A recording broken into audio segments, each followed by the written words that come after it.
Um, welcome. Let's see. It's about 9 o'clock now. I want to welcome. I want to welcome everyone to the 18th annual public meeting. I'm so sorry. But yeah, I welcome you to the 18th public meeting on the long-term plan for achieving water quality goals for the Everglades area protection area tributary basin. Today's presentations, we're going to have several presentations today that's going to it's designed to inform you and update you on our efforts, the efforts that have been employed to maintain good water quality in the Everglades and in the tributaries. A couple of housekeeping notes as we go through the presentations today. I'm going to ask that everyone, hold all comments until the last presentation. If you have specific questions, I ask that you follow up with the presenters after the meeting. The contact information for each presenter will be the very last slide of the presentation, so you may want to jot that down.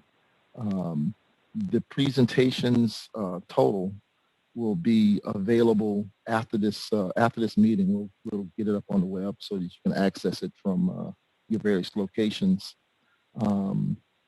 And I just want to thank you for attending, and again, welcome. As we get started, I'll introduce Mr. Jose Otero, who's going to give our first presentation. It's dealing with system conditions, and I will yield the floor to Jose.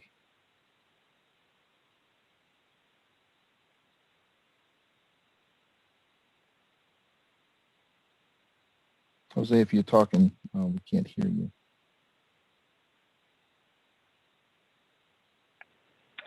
Okay, Robert, good morning. Can you hear me? Yes, good morning. How are you? I'm sorry. Give me a second, Jose. I'm trying to. Okay, I'm able to control the cursor, Robert. Okay, I just want to mute my phone. Okay, good morning, all attendees, and good morning, panelists. Good morning, everyone. My name is Jose Otero. I'm Section Administrator for the Ecosystem Restoration and Capital Projects Coordination Section. I'm going to be talking about the system conditions at a high level, focusing on the rainfall in the past few seasons, looking at water levels north of the stormwater treatment areas and to the south, and finishing up with flows.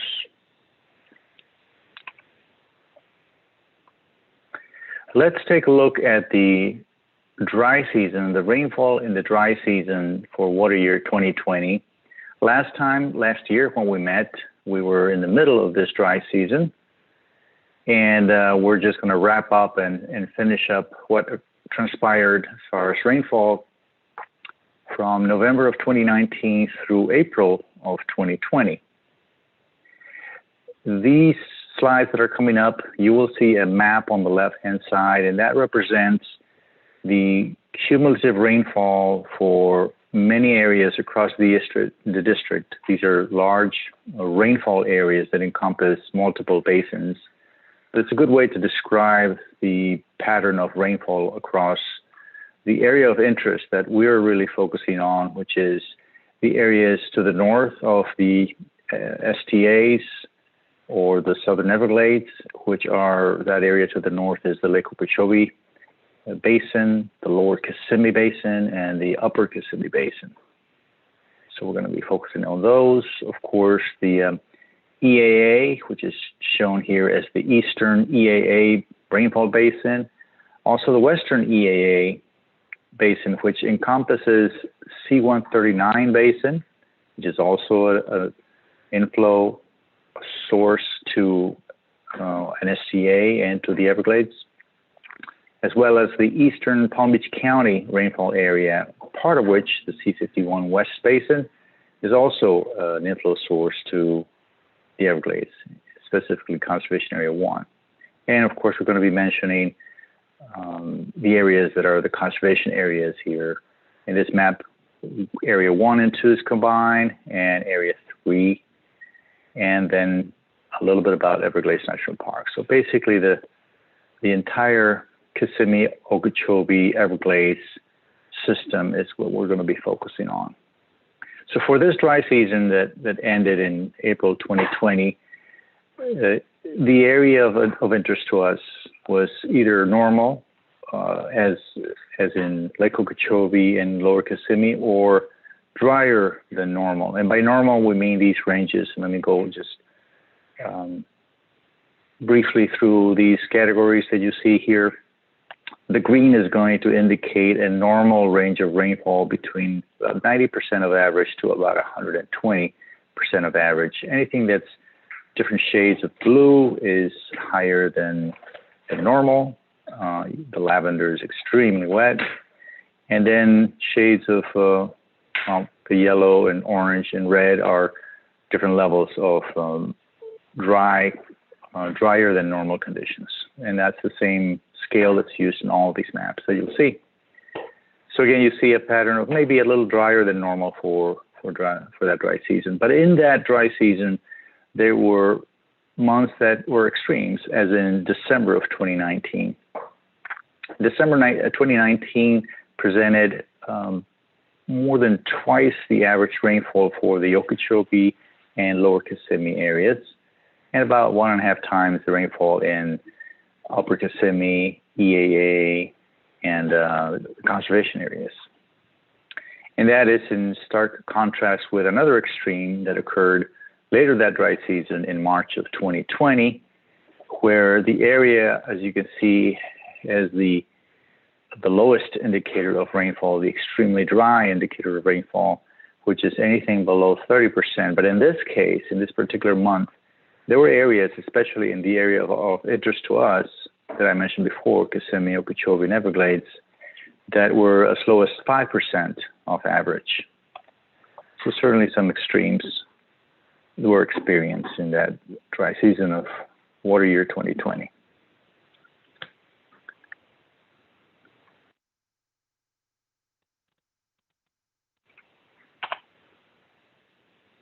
All right, so going now to the wet season of water year 2021. This is really the calendar year 2020 wet season that really is considered to start in May. And unfortunately, the graph that I have here to the left starts in June and ends in October, which is the end of the wet season, when as far as the water year is defined. But I am including the May month here so we can take that into consideration. So in general, this wet season was normal to wetter than normal for those months that are from June through October. The eastern Everglades agricultural area, where most of the STAs receive their inflow, was wetter than normal. But it's important to take into account that this season was extremely long. It started mid-May and ended about mid-October. Well, actually, it didn't really end in mid-October. There was an extension that we'll see in the next slide. But it started out as an extremely wet period in May of 2020. The areas, especially for Conservation Area 3 here, it was more than twice the average rainfall. And for areas to the north of that, the EAA, Okeechobee, and its watershed, Kissimmee Valley, about 1.5 times the rainfall. So that set up the stage for a persistent and long wet season of average, it did end up in the average range, but close to above average. You see some of the values here: 116 of average, 111 of average. So there were some higher numbers, but it was the duration, the persistence, and the months, month after month of above average rainfall, with a couple of months that were below. And that season ended in October. Again, it didn't really end there. We'll see in the next slide. But by October, we had more than twice the rainfall in the EAA area and about 1.5 times the rainfall in the rest of Okeechobee, Lower Kissimmee, and Conservation Area 3A and Everglades National Park. The only exception really for that October was below average rainfall in the upper Kissimmee area.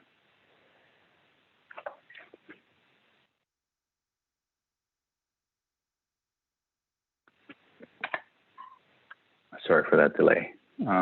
Okay, so this is the season that we currently are about to finish. We have about 2 months and 10 days to finish, or 2 months and a week to finish the dry season for water year 2021 that started in November of 2020.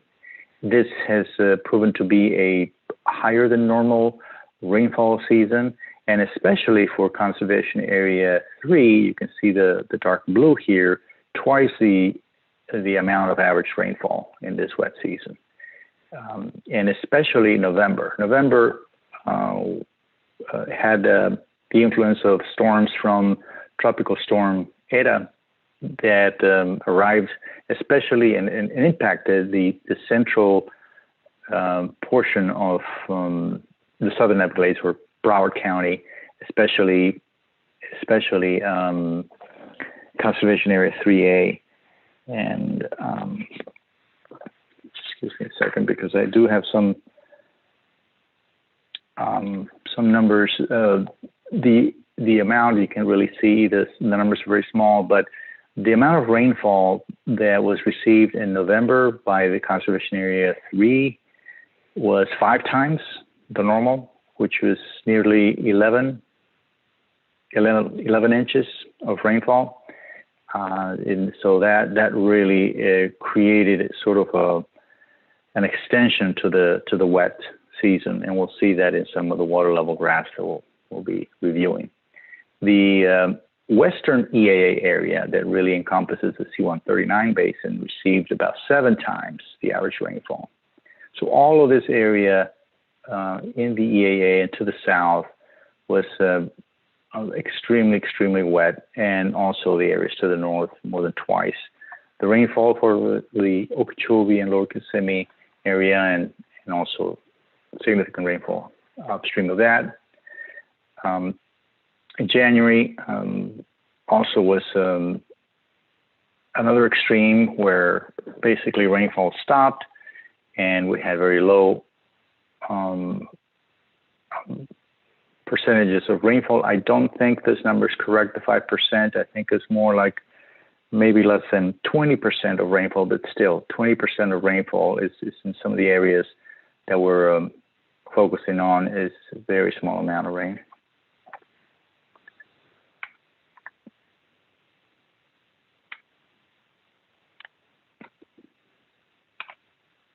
Okay, all right. So looking at water levels and focusing on Lake Okeechobee as an indicator of system conditions, especially for the Kissimmee Valley and Okeechobee watershed and just north of the Southern Everglades, it's a good thing to look at Lake Okeechobee. So these are the 3 seasons. Well, let me step back. This graph shows the stage, and the stage of Lake Okeechobee is shown here in the axis to the left, the vertical axis, from about 12 to 18 feet. The stage itself is this dashed blue line that you see running where my cursor is.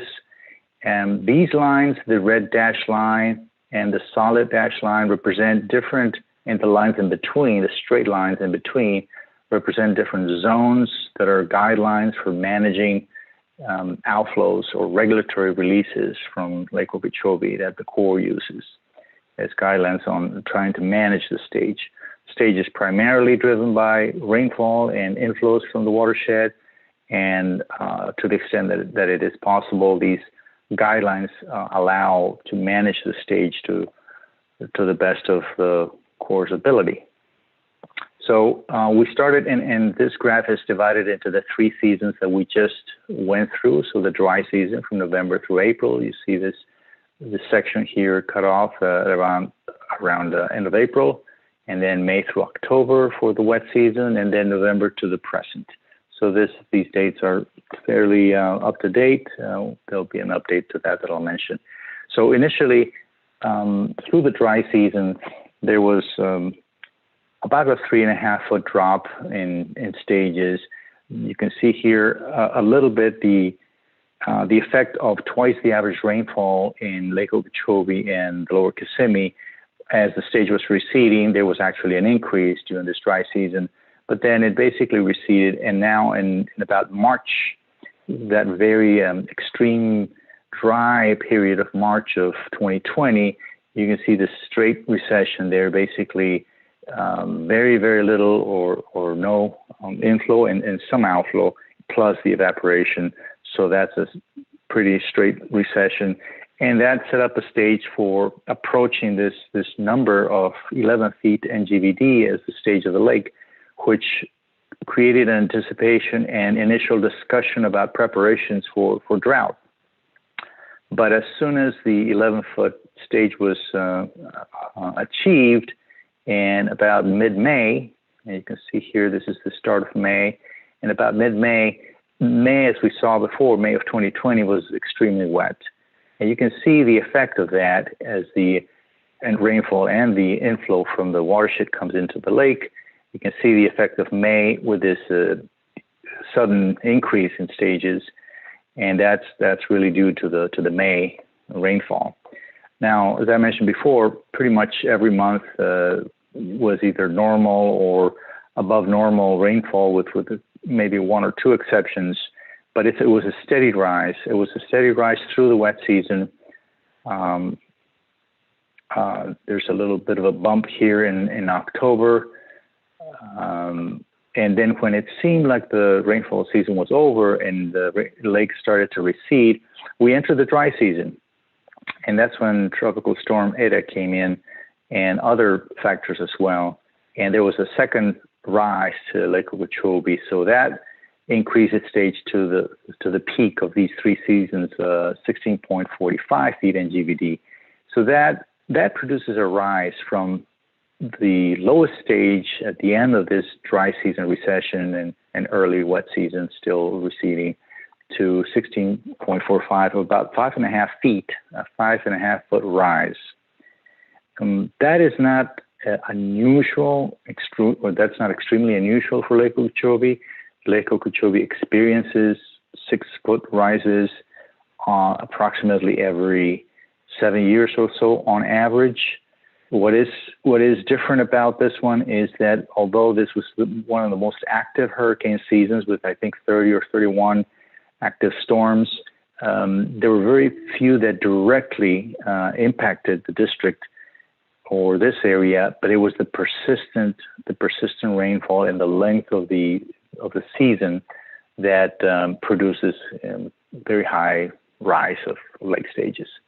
So here we are in the dry season. We have begun to do after that November rainfall, then the January very extremely dry period. You can see the steady recession, a slow recession. You can also see down here what is being done to cause some of this rise, or what happens to cause some of this rise. And this line down here at the bottom, this blue line, and these other lines represent flows. And this line in particular, the blue line, represents the inflow from, it's really the gravity inflow into Lake Okeechobee. So it does not include pumping. but it accounted for about 2 million acre feet, which is more than 4 feet of, it's equivalent to about 4 feet or more than 4 feet in Lake Okeechobee. So that inflow is a great part of course, the rise in the stage. But as the recession began, we see now, as soon as the stages enter the intermediate band, which is the band right after this dotted line, you can see the start with this dashed purple line is the releases going to the east and west that started as soon as the stage entered the intermediate zone, and the inflows started to also decrease. So we're at a point where there's very little inflow or outflow, except that late February it seemed to have some additional inflow, but just checking over the weekend, the actual stage is 15.40. So we're just over a foot below the peak, and we have about, again, 2 months and a week to go for the dry season. All right. So I'm not going to go through all the conservation areas, just the conservation area 3A.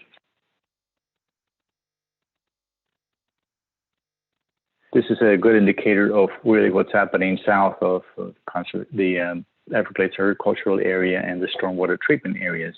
And it's a similar pattern as Lake Okeechobee.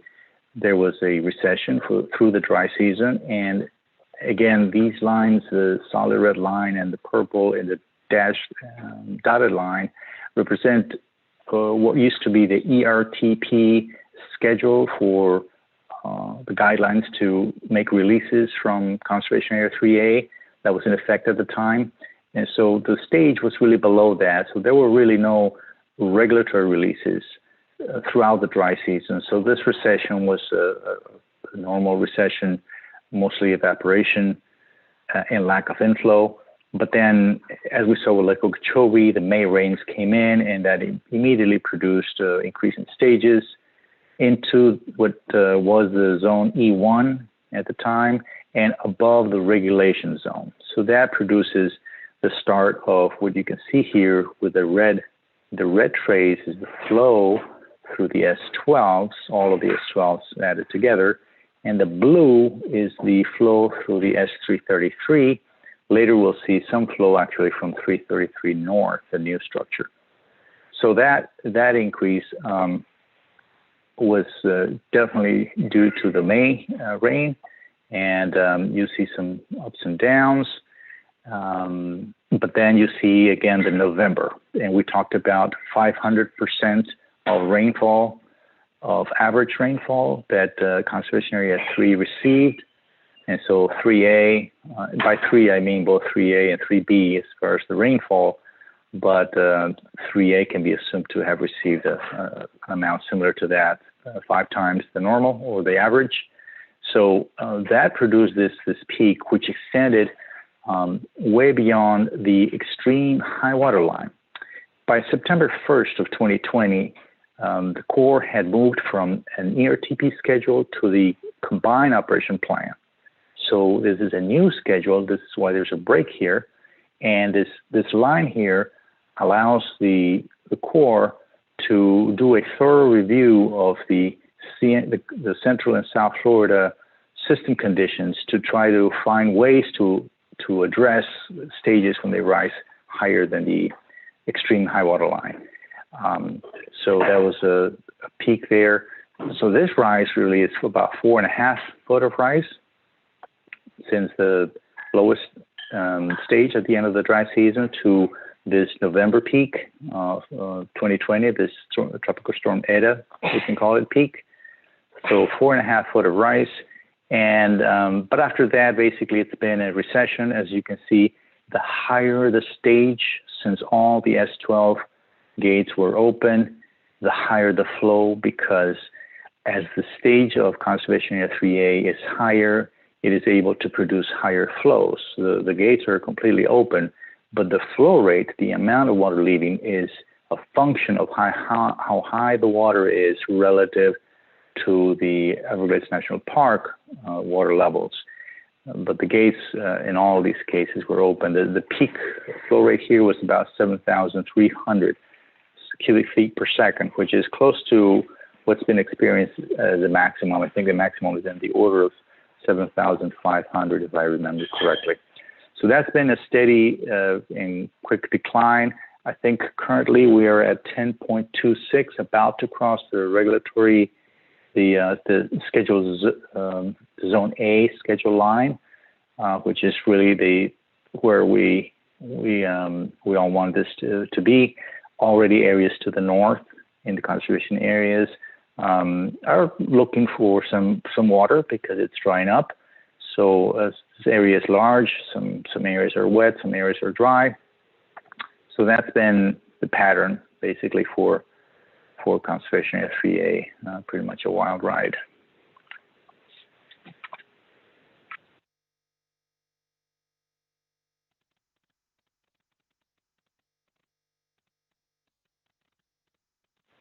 Okay, let's see. All right. Okay, so I'm going to finish up, and I'm sorry for extending my time a little longer than scheduled. This is the last slide. This slide represents the water year inflows into the SDAs, into all 5 SDAs, SDA 1 East, 1 West, and SDAs 2 and 3, 4 in the central flow path directly south of Lake Okeechobee, and then SDA 5, 6, which is connected to the C139 basin. All of those SDAs discharge into the Everglades protection area or the conservation areas.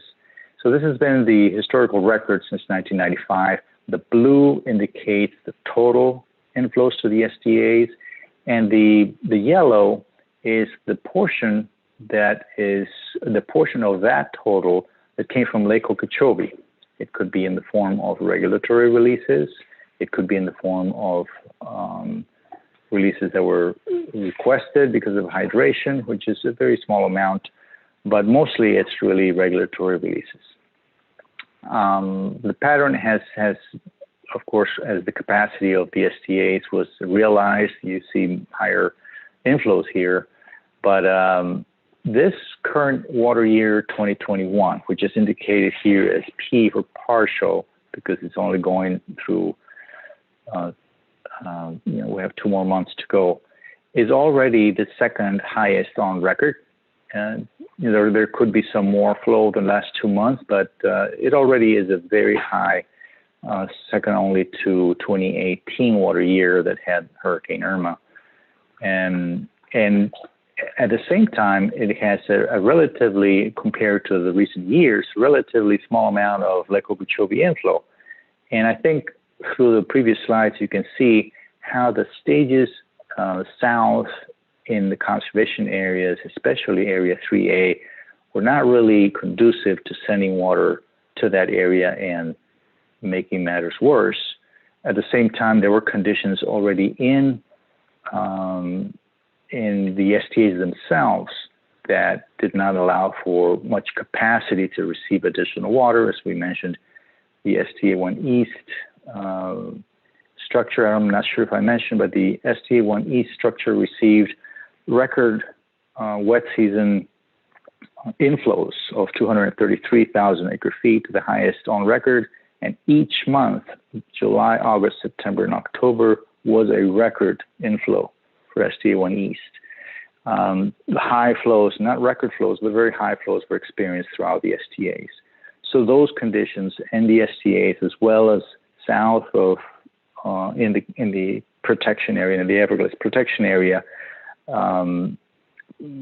combined to only have about 100 or so thousand acre feet of lake releases.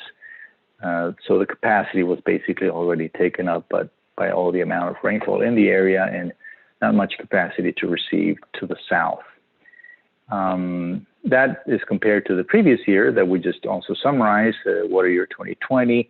That was probably one of the lowest in the 11 or 10 year, or I guess it's 9 years prior to that, or the last 9 years, including this current year.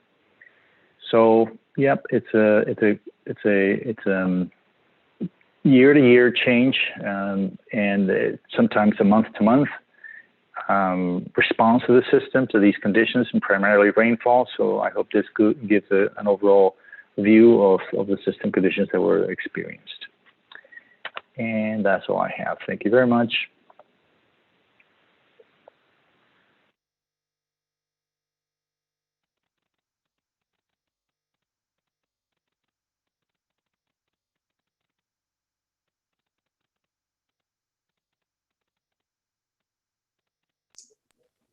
Sorry about that. Trying to navigate this learning process. Thank you, Jose. Great presentation. Our next presentation it will be Jake Dombrowski.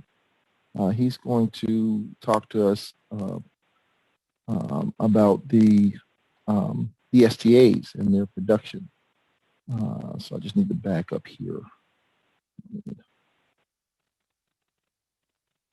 All right, and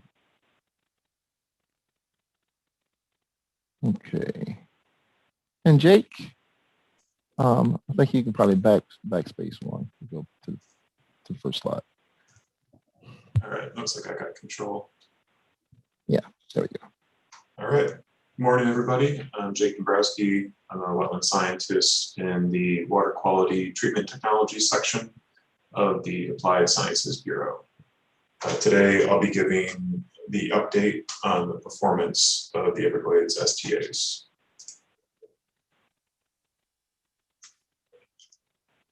There we go. All right, so when I say performance, I'll primarily be focused on flow volumes and then TP loads and the TP flow weighted mean concentration.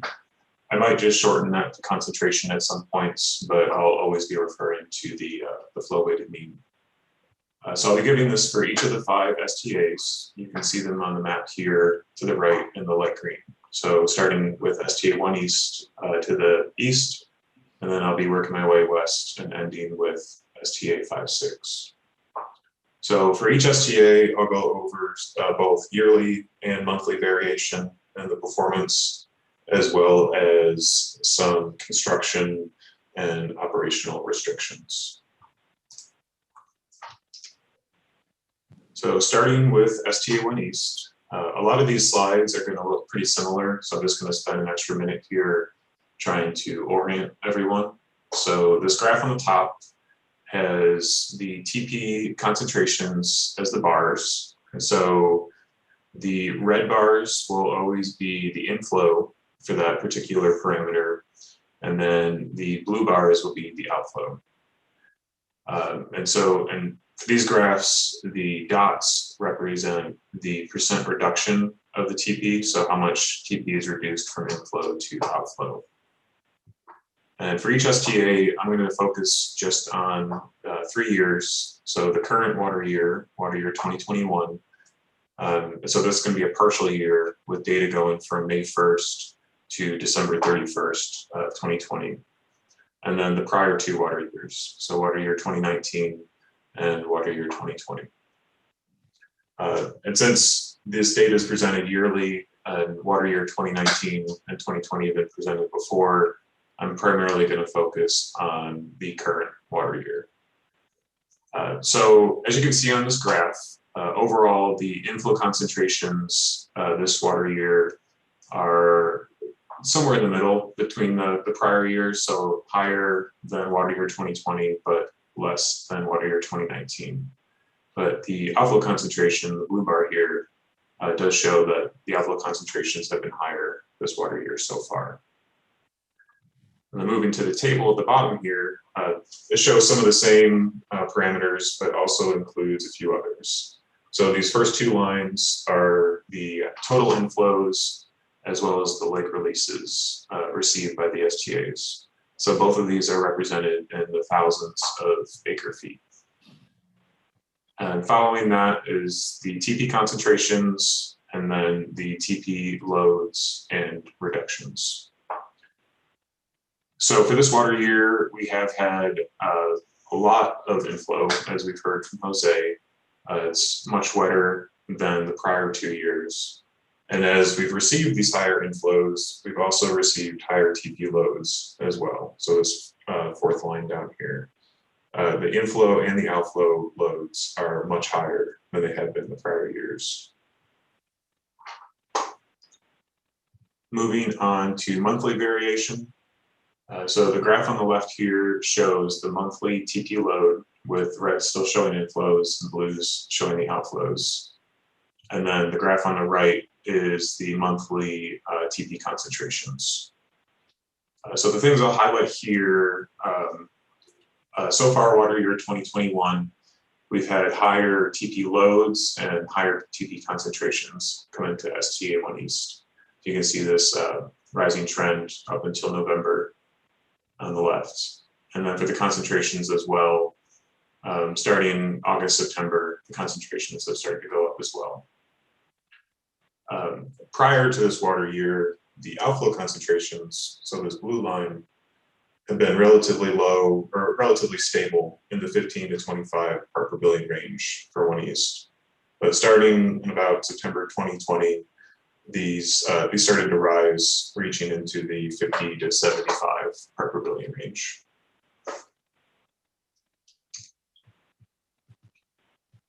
So looking at the operational highlights, so for these slides, I'm going to highlight different projects, whether it's construction or veg management, different activities that have restricted our operations in some way. So for 1 East, the biggest restriction has been that the Western Flowway is currently offline. So there's a number of projects going on here, repairs to levees in the Western Distribution Cell, as well as earthwork in cells 5 and 7, and the removal of remnant roads in cell 6.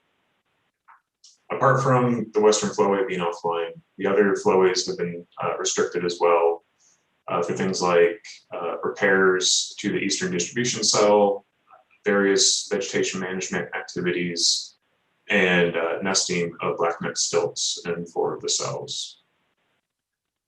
The pictures on the bottom here show some construction activities. The picture on the left is the removal of remnant roads in cell 6. And then the picture on the right is staging for fill in cell 7. Moving on to STA1 West. So far this water year, TP concentration at the inflow has been higher than the prior water years, only slightly higher than 2019, but quite a bit higher than water year 2020. The good news out of 1 West is that the outflow concentration has remained relatively stable compared to the prior water years, even with this elevated inflow concentration. And similar to 1 East, down on the table here, the total inflow volumes have been higher than the prior years as well, and this has brought with it higher TP loads. Overall, the percent reduction is fairly similar. It's slightly higher than last year, but pretty comparable to water year 2019. For the monthly variations, so far in water year 2021, we have seen the elevated TP loads and concentrations as well. So these higher red bars here, and then some larger spikes in the TP concentration on the right. But overall, the outflow concentration has been relatively stable up until around October 2020, and it's hovered around 30 parts per billion on a monthly basis. For operations, there have been periodic restrictions in all 3 flowways for STA1 West.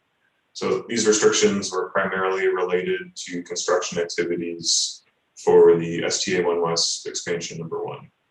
So the expansion's complete. We're just in the final preparation stages for flow through. And the picture on the right here shows some of the work that's being done in the discharge canal. Apart from that, there were restrictions for blackneck stilt nesting in cell 8. And the photo on the left here just highlights some great SAB recruitment that we're seeing in cell 6 of the 1 West expansion.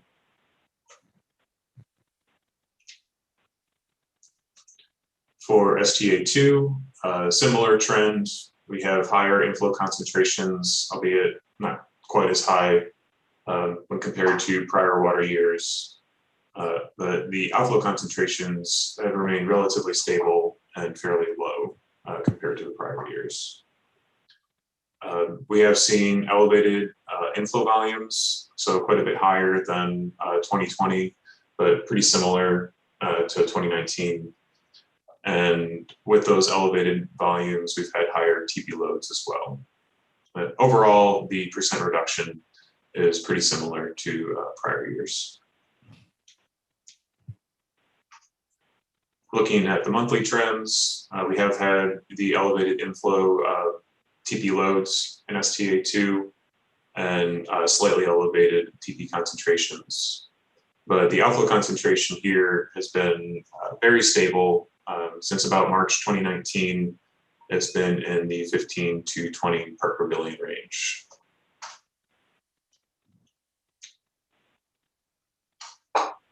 For restrictions, the Flowway 2, it was offline for an earthwork project in that cell.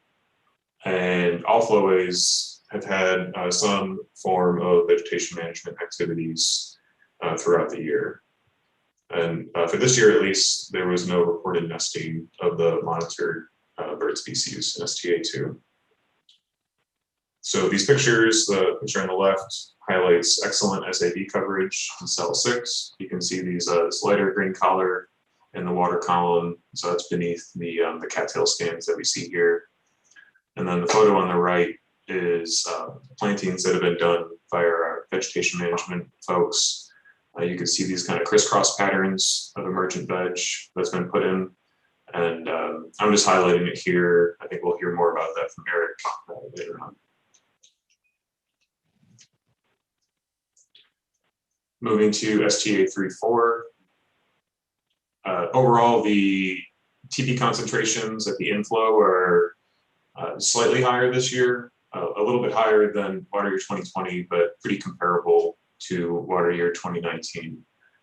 But the good news out of STA34 is the outflow concentration still remains in the very low range, ranging from 12 to 13 on an annual basis.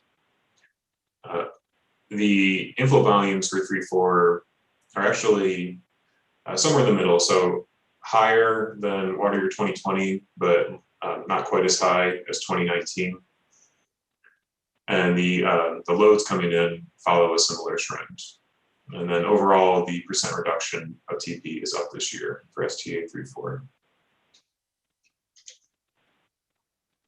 For the monthly trends, the big thing I like to highlight for 3.4 is overall we see less variability, especially in the inflow concentration compared to the other STAs. And this is primarily a benefit from continued operations of the A1 FEP, which really helps out STA34. And the other good highlight here is the outflow concentration. So the outflow concentrations remain very low and very stable in the 10 to 15 part per billion range on a monthly basis for these reported years. For operations, so all flowways were online this year. We did have periodic restrictions. So last winter, there was the installation of energy dissipators. You can see these on the left here. So these are installed just downstream of the inflow culverts to all of the cells.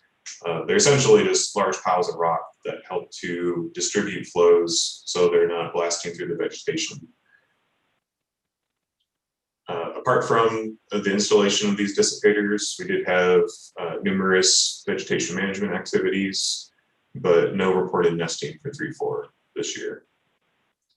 And the picture on the right just highlights the mixed marsh communities that we have here. So you can see this the lighter green color in these open patches here, and this submerged vegetation, it typically extends even into the cattail here. So we tend to call it mixed just because we have a large emergent canopy with the submerged vegetation beneath it. Moving on to STA56, we've had very high inflow concentrations here, much higher than the prior years. And with that, the outflow concentration has been higher this year so far as well. The inflow volumes are actually similar, if not less, when compared to the prior years, but the loads associated with these volumes have been much higher, leading to these the higher concentrations that we've seen. And for the percent reduction, it's pretty similar to prior years. It seems to be trending upwards, at least when compared to water year 2019. For the monthly trends, the big thing to note here is STA56 typically experiences dry out during the dry season, so between November and April or May. So you'll see these sections where there's no data reported, but that's just because there was no flows or samples to be taken. Apart from these, the dry outs, we did see inflow TP load spikes related to storm events. So this is in August 2019, and then Storm Eta in November 2020.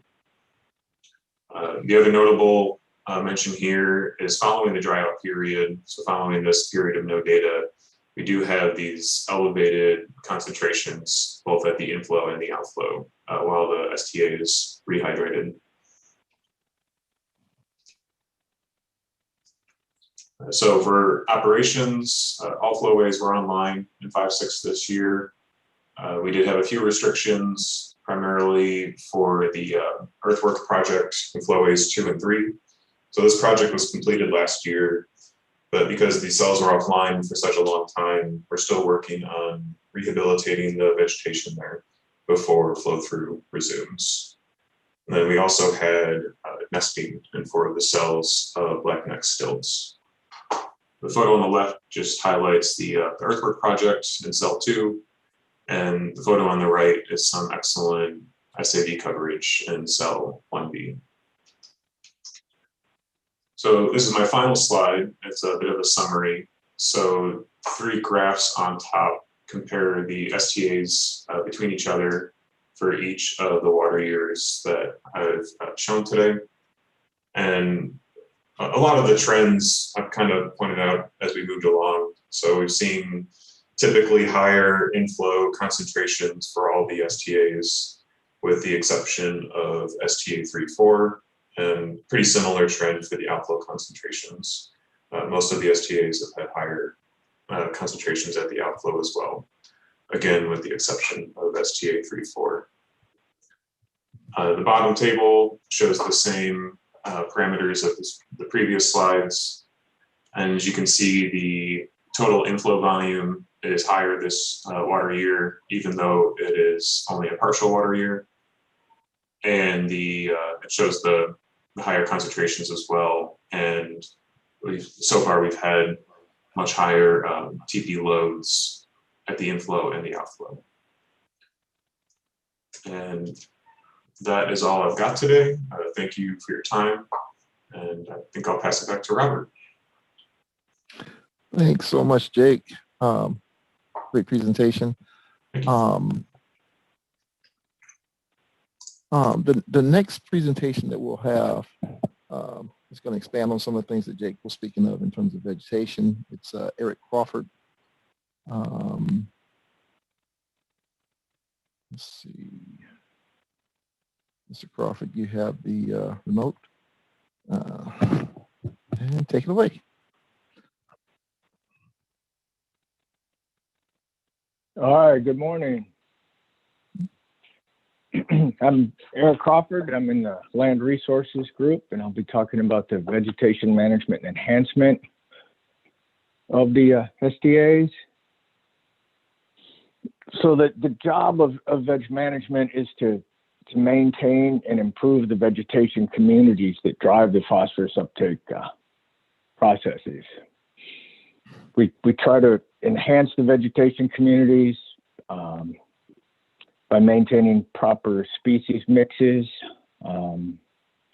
For stability and performance, we try to improve the redundancy of the communities throughout the change, so that if one group of plants senesces or fails, another group can pick up the job. We do a lot of this through selective management. We try to increase the numbers and amounts of desirable species populations, and we control the invasive and the undesirables, and we also control the exotic plant populations that try to invade the STAs and keep them from moving through and into the downstream areas.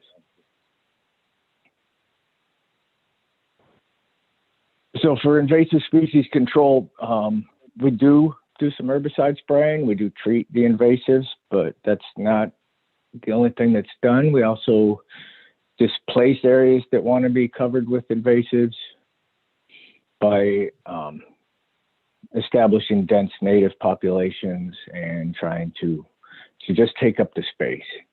So we use native plantings in areas that are becoming overwhelmed by exotics to help displace them or hold them back and make treatment easier.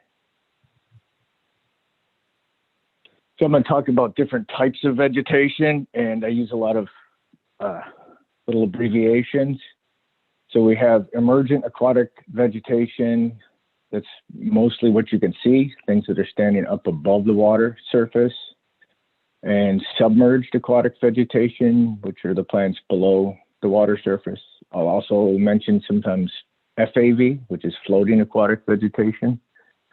The majority of them, the free-moving floating aquatic vegetation, are invasives that we try to control because they can do a lot of damage to the EAV or shade out the SAV. Now, the reason that we have a lot of the emergent vegetation, it can help reestablish stable soils in places where soils have separated, broken, delaminated, peat pop-ups, or just a lot of turbidity and flocculent. So we try to block that with the emergent vegetation. Dense stands can be used to redirect flow by making some areas more resistant to flow than others. So we can heavily plant at the inflows and outflows of preferential flow paths, trying to redirect the flow through the marsh, trying to maintain as much contact with the vegetation in the cell as possible before the water leaves. The EAV can also do a little bit of nutrient uptake and help with nutrient uptake, and it helps to stabilize the submergent vegetation. We do plantings to increase the diversity and to decrease the amount of clonal populations in the cell. So a lot of times in areas that are constantly inundated, all reproduction is clonal, and we try to bring in new plants to help avoid any possible problems we'd have from the clonal populations. The submerged aquatic vegetation has a slightly different function. It does most of the water column nutrient uptake or supports the periphyton that does the nutrient uptake. We need to replenish it due to seasonal die-offs. We need to replenish it due to loss by predation, either from fish or from wildfowl. We have to repair damage done to the SAV, either by wind, human activity, water movement, rapid fluctuations, FAV beds, or layers of delaminating soil can all damage the SAV, and it needs to be repaired. And we try to increase the species diversity so we don't have too many monoclonal areas or monospecific areas that are more susceptible to damage and failure. So this picture shows what healthy emergent aquatic vegetation looks like. The big picture shows a number of different species, some planted, some seeded.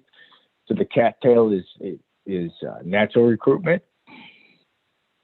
And this is an area which had a lot of soil delamination and a lot of issues with turbidity. So we plant the broadleaf plant there. It has a deep root system and grows quickly. We plant the bulrush that stabilizes the soils with its really deep roots. And then the cattail hopefully will come in and colonize. So the inset shows what it looks like when it's mature. So what we're looking for is a mixed bed of vegetation, all with different functions, for performance, stability, and nutrient uptake that hopefully will give us the durability to survive the increased flows that we're getting. So highly stressed emergent vegetation, sometimes it looks green, sometimes it looks greener than healthy, but if you look carefully at the picture, you'll see there's a number of invasive species in there. There's also floating muck, there's delaminated soils. A lot of that cattail is floating, so it's on floating tussocks. So if the wind blows, it can move. And those are all things that don't help with performance and can cause damage to surrounding vegetation. So as part of our adaptive management process for maintaining the good vegetated communities, the first thing we have to do is monitor the vegetation health. We do monthly flights that look at all the cells from the air. Each cell is visited on the ground weekly, and cells where it looks like there's problems get inspected up close on foot or by airboat. So the picture shows some short circuits. You can see turbidity plumes, and you can see the SAV dying downstream of the turbidity plumes. So that's the kind of thing where we know now we need to go in and plant emergent vegetation in those short circuits and stabilize the turbidity and then reestablish an SAV bed.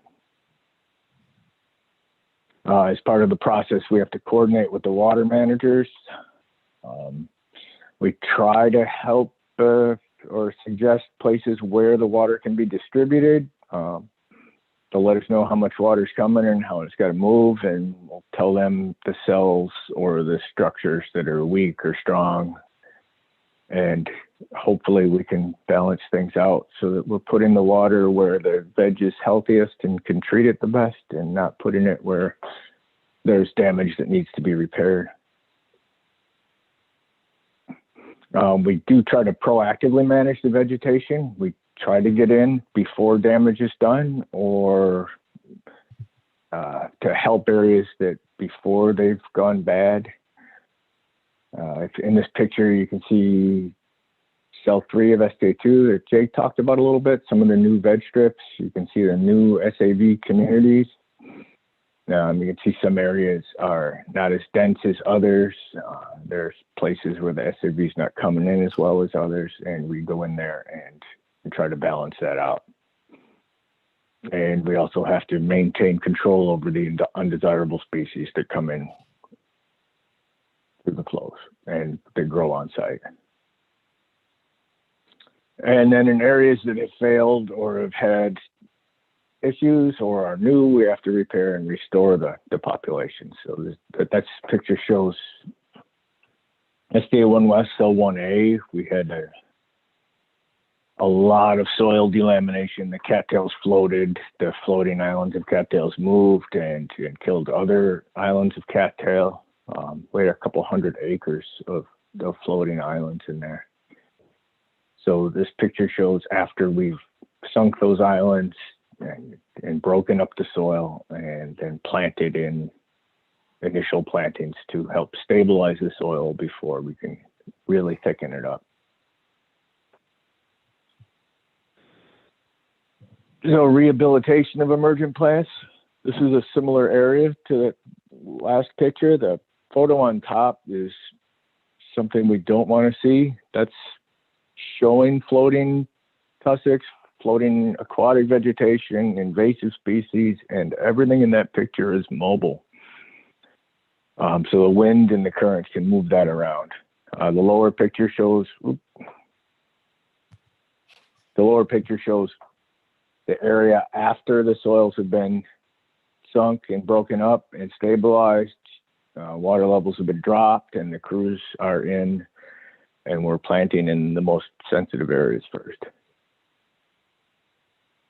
So here's some more of SCA2 Cell 3. This has been a big job for the last couple of years. We did over 10 miles of emergent vegetation, a couple different species, and similar species from different sites to try and maintain diversity within each strip. We've compartmentalized the cell, planted in the short circuits, planted in the sources of turbidity and the plumes. And then once the turbidity settled down and it looked like the water was spreading out with a better flow pattern, we went in and have been inoculating with SAV. We also inoculate with SAV with every emergent vegetation planting as well. That's part of our process is we harvest the plants, and then when the emergent plants are harvested, their root zone is wrapped with SAV, and so to keep them alive during transport. And so every time we put an emergent plant in the ground, we're also planting SAV, which is one of the reasons why we do most of our plantings from our own sites, so that we know we're not moving around exotic or undesirable plants with our plantings. So rehabilitation of the SAV, we typically call that inoculation because we don't normally plant SAV. We bring in boatloads of SAV and spread the fragments, and many of the fragments can root and then grow. So it's like starting cuttings instead of planting individual plants. And you can see the crew on the right, where there's the people in the water that are lifting the SAV from the bottom, bringing up the roots with it, and then we put it on the boat until it's full, and then it gets moved either to another spot inside that cell or to the boat ramp where it goes on a trailer and then gets moved.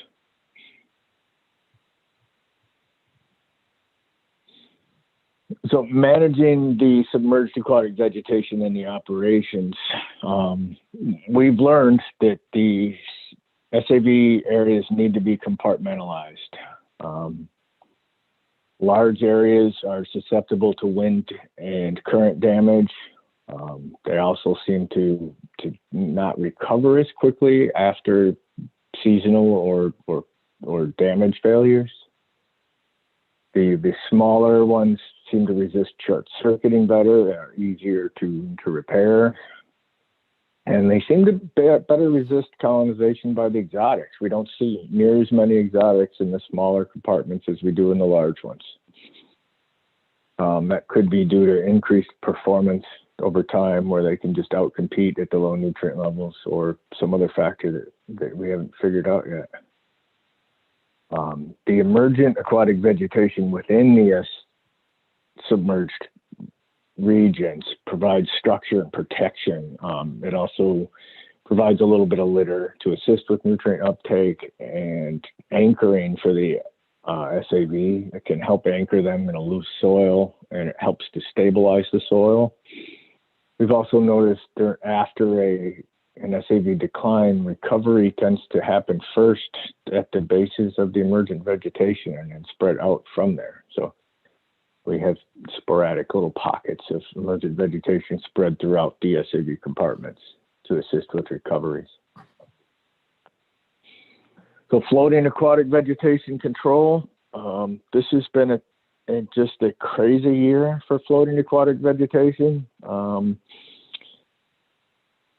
You saw in some of the other presentations, Jake and Jose talked about how much water we're getting. We also have less places to put the water. Lots of flowways are shut down for construction. Lots of flowways are offline or reduced flows for rehabilitation. And since we have less places to put the water and more water than normal, and we're also getting more floating aquatic vegetation coming down the canals than in any year I've ever seen, which means that the flowways getting used are getting hit really hard. So we try to keep a real dense vegetation strip at the inflows and outflows. We try to really beef it up at the front ends. The picture shows an inflow structure, and then the emergent vegetation strip at the front, and that little U-shaped area, we just call those traps. And under a steady, regular flow, a lot of times the FAV will stack up in those traps. And we plant the borders of the traps with plants that are resistant to the herbicides that we use to treat the FAV. So hopefully we can treat everything in one spot and not have to chase it throughout the cell. So we have to really stay on top of repairing damage and short circuits anywhere near these structures that can allow that FAV to penetrate into the cells. We don't want to have to go inside the cells to treat the FAV, and we can't allow the rafts to grow inside the cells, because then they can move with the wind. They don't always move with the flow, and they can override the vegetation. Shade out SAV, knock down emergent vegetation, and during a bad storm, they can rip stuff right off the bottom, and then the EAV that they've peeled off the bottom can move around, and it's like a domino effect of damage. So we have to keep those populations minimal. This picture shows an area where that has failed, and now we've had to go inside the cell to treat. All the bright green is FAV that has penetrated deeply inside of the cell.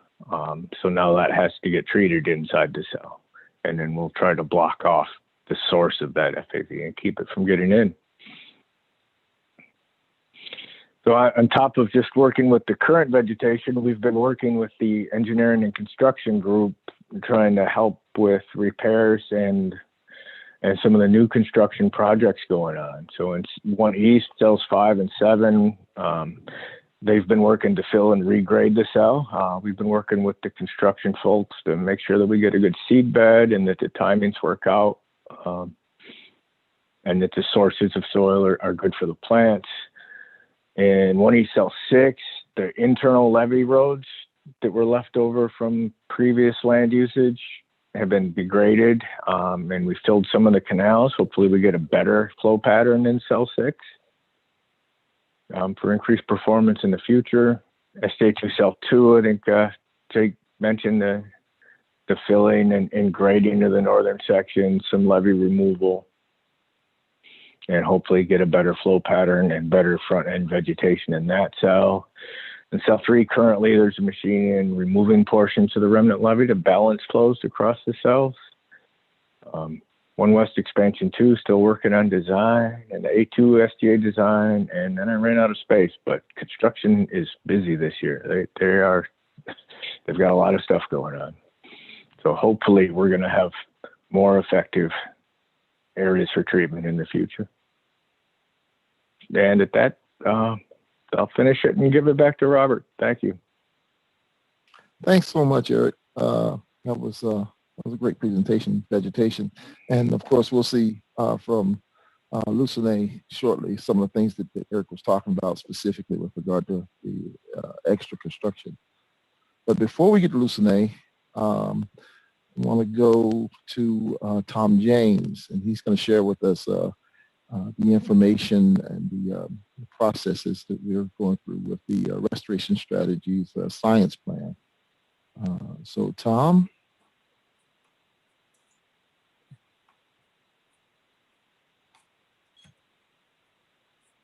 All right, everybody can hear me? Yes, we hear you. Okay, I am Tom James, Principal Scientist for the Water Quality Treatment Technologies Group.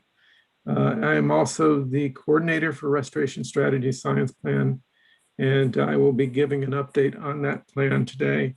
I do want to make a mention that I will be saying the word we a lot, but what I mean is they. These are the scientists and engineers of the district and the contractors. They're doing the work. I'm just a shepherd.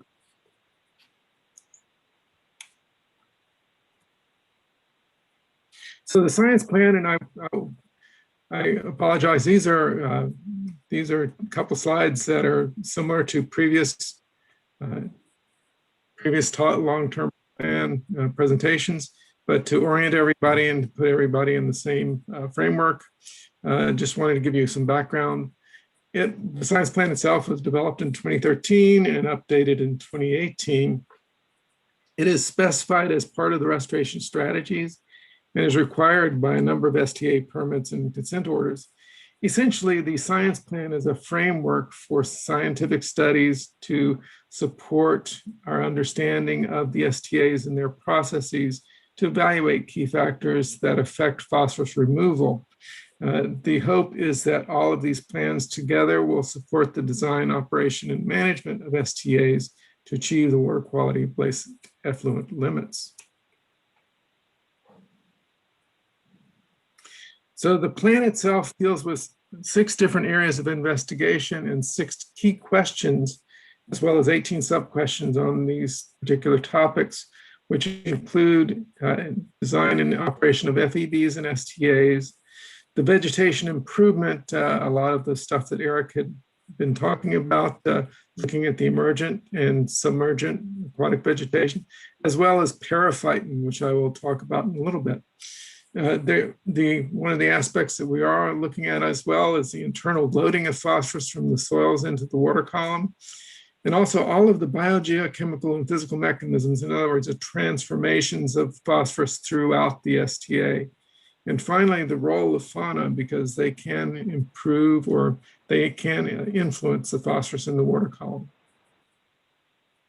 Now, these are the completed studies. They have been presented in the past. And so I'm not going into detail on these two particular slides. There are 7 completed studies, and they do have long titles. And what I have seen, or what I present in these parentheses, are the short titles, and that's how I'm going to be speaking to them. So for example, and this is one I do want to point out, the PASTA study, which has been completed, but we continue to monitor the inflow and the outflow. This area is a 100-acre area that has the muck has been removed from it, and the periphyton and SAV have grown in, and it is extremely effective in reducing phosphorus to the point where for the 13th year in a row, the total phosphorus discharge has been a flow weighted mean of less than or equal to 13 parts per billion. So it's meeting the Q-bell. This is a valuable tool in our toolbox, and it could be used if we need it in the future.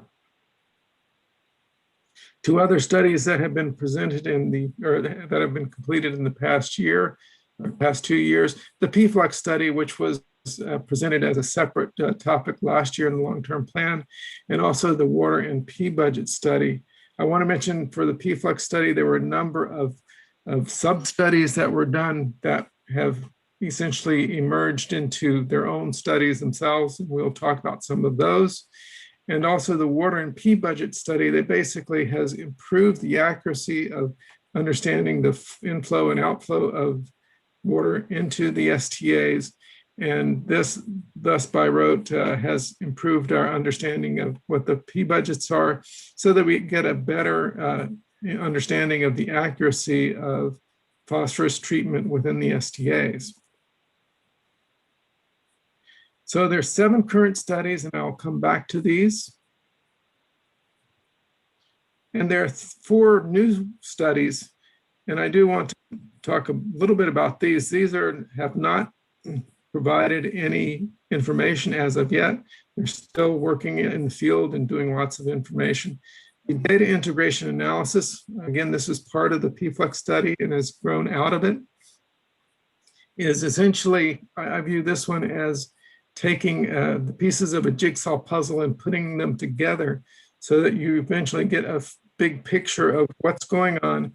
And also you see what the missing pieces are within that jigsaw. So the ultimate goal of this particular study is to provide a guidance document so that management can essentially work with the vegetation and the STAs and the design and construction to improve the STA performance. Similarly, the biomarker study was also another study that was the sub-study of the PFLUX study. A lot of studies there. And this one in particular was looking at the organic markers, the fingerprints of all the different phosphorus species to essentially determine where it came from and where it might be going to and how quickly.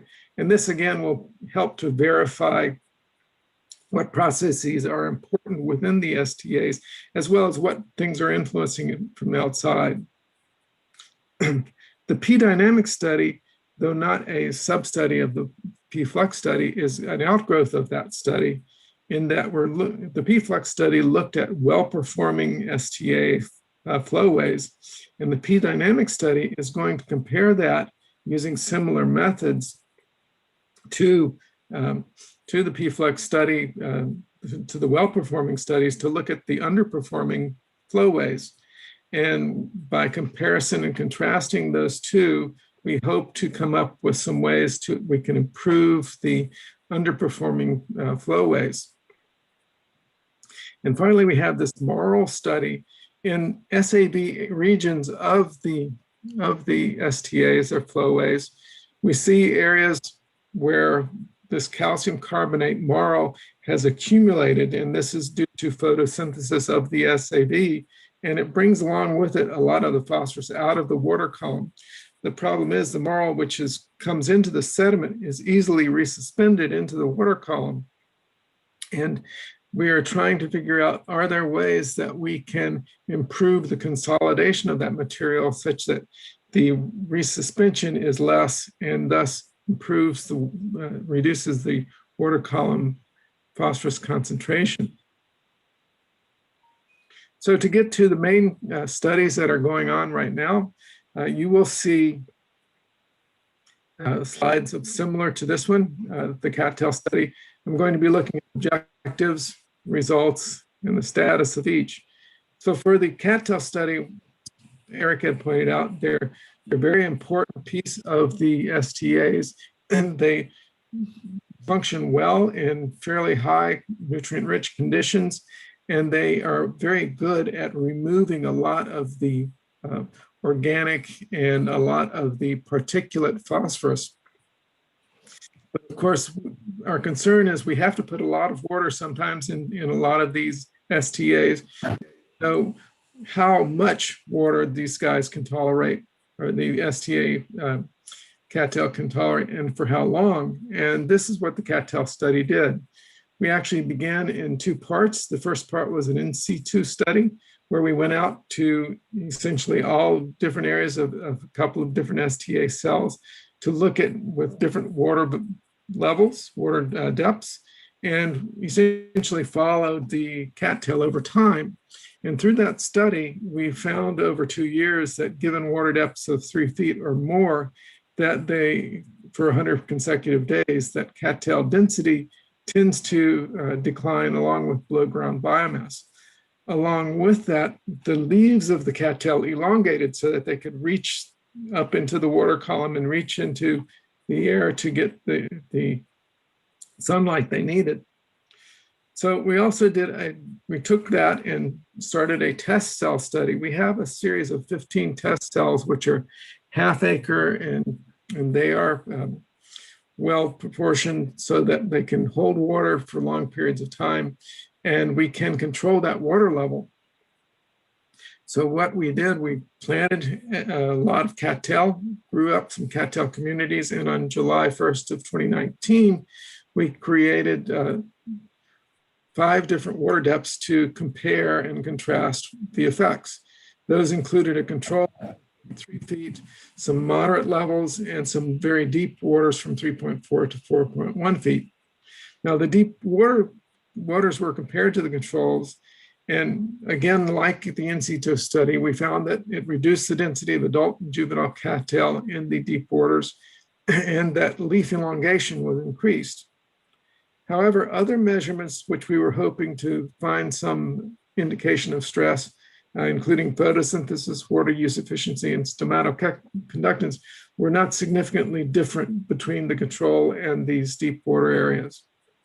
So the field sampling and nutrient analysis are complete, and the final report we actually have received today. And so once that is done, and we will continue on, and we'll have we expect this to be an appendix in the SFER chapter next year, or actually this year, 2021 quarter year. The soil management study, one of the interesting or the concerns that we have, especially when we construct STAs and STA cells, is the flux or loading of phosphorus from the soils into the water column. And the soil management study was essentially to look at the methods that we can produce, use through application of the soil minimates or soil management techniques to reduce loading into the water column. So we looked at technologies that exist, mostly the chemical applications, and through literature surveys, and essentially put them in context of STAs, which are very large areas. Essentially, they would be very high costs, and there are some unknown effects of these chemicals downstream in the Everglades. So we basically tabled that for further testing, and actually used another study that was a soil inversion study of cell 7 in the Sta1 West expansion area. This study was basically taking soils and turning it over to essentially remediate copper, which had been used in agricultural practices, and removing that copper from the surface. It also removed the phosphorus that had been in the surface soils as well due to agricultural practices. And we use this particular study to actually compare to an area that was not inverted, cell 8. And we have flooded these areas. It's been flooded for almost a year, if not more. And some of the results of that, the water column TP concentrations, they popped up at the beginning and have declined over time, which is a good thing. The one problem is in cell 7, where we did do all the manipulation of these soils, the SAV is sparse compared to cell 8, where it's fairly high throughout. We also have looked at the soil TP in the top 10 centimeters of these soils, and have found they've been fairly similar between cell 7 and cell 8. Cell 7 is more variable, again, due to this turning over of the soils. Some areas were the deep soils were less, had less phosphorus, and others had similar or higher phosphorus. So this particular study continues. We're awaiting the beginning of flow-through operations before we start actually collecting inflow and outflow samples at the structures to look at the phosphorus and the phosphorus removal rates as similar to what Jake showed in his previous talk. As Eric had mentioned, tussocks are a problem in STAs. These areas, they pop up, and they're primarily a function of floating cattail. And so this particular study was trying to find the factors that cause this formation. And one of the other issues that we wanted to make sure that we could understand is what are the current conditions of these tussocks, because we do have some indication of what they are, but we wanted to make sure that we could actually identify them fairly accurately. And we looked at this with an unmanned aerial vehicle and a multispectral scanner, which actually found tussocks that were not found in satellite imagery. And so we're continuing with that. We also wanted to develop a nomenclature because tussocks are very varied in terms of size, in terms of plant conditions, and in terms of their connectivity to the other regions. And so that helped us to specify what we're talking about. We also looked at the previous data. Eric had mentioned that they have done a lot of surveys over time for all the different cells. So they kind of know where these tussocks have occurred and when they've occurred. So we looked at that and compared that statistically to other information on these cells. And things that popped out significant were high water levels, high water levels, which of course suggests that these high water levels increase the buoyancy and these plants can pop up easier. Past land use, especially if it's agricultural land use, and if it's been very current or very recent, the soils are a little bit less consolidated, so the plants can be uprooted fairly easily. The other kind of an interesting piece is the TP content of soils. If the content is less, then the root structure tends to be less robust for cattail, and thus they're more easily uprooted under the high water levels.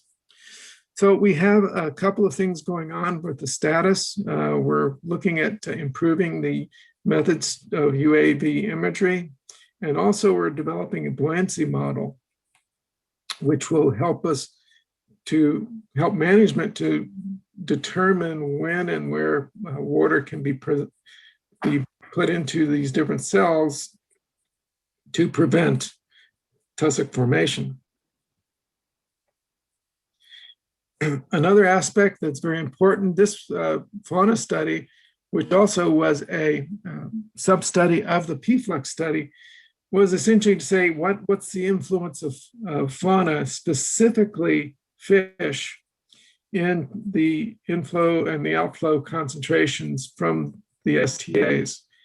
And what we've done so far with measuring the fish, and this is fairly understood, is that under these STAs, which are typically much more nutrient rich than in the Everglades, you have more phosphorus in the body tissues of fish.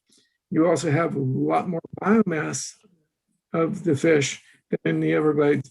So if you look at STA2 and look at the 10 most abundant fish species, there's over a metric ton of phosphorus within those, just that one part of the component of the STA. Now, fish can do a couple of things with the phosphorus. They can root in the soils, building nests or looking for food through what's known as bioturbation. And we actually looked at this in enclosures, put a fish in an enclosure, and found that the bioturbation that they do can double the TP content in the enclosure, in the water part of the enclosure. The other things that fish do often is poop, and they excrete a lot of material, and essentially reprocessing the material. They really not necessarily pull from the soils into the water column. They could be taking it from the plants. And this reprocessing can be over 100% of the external loading. So one of the things that we're doing is to look at the electrofishing, which is one way we sample these fish. And we know that electrofishing of especially the exotic fish underrepresents that fish because they seem to be less inclined to go into the electric field. And so what we're doing, we're going to calibrate the electrofishing by taking an enclosure, putting a certain number of these exotic fish in there, and then going and electrofishing them to find and collecting a certain amount, finding out how much we collect, compare it to how much we put in there. And so we can kind of get a ratio of what we need to actually show what the actual observed biomass of these fish is. We're also going to be doing an herbivory study, and that should help us understand how much the fish is eating and how much it's transforming the phosphorus from plants to itself to the excretion.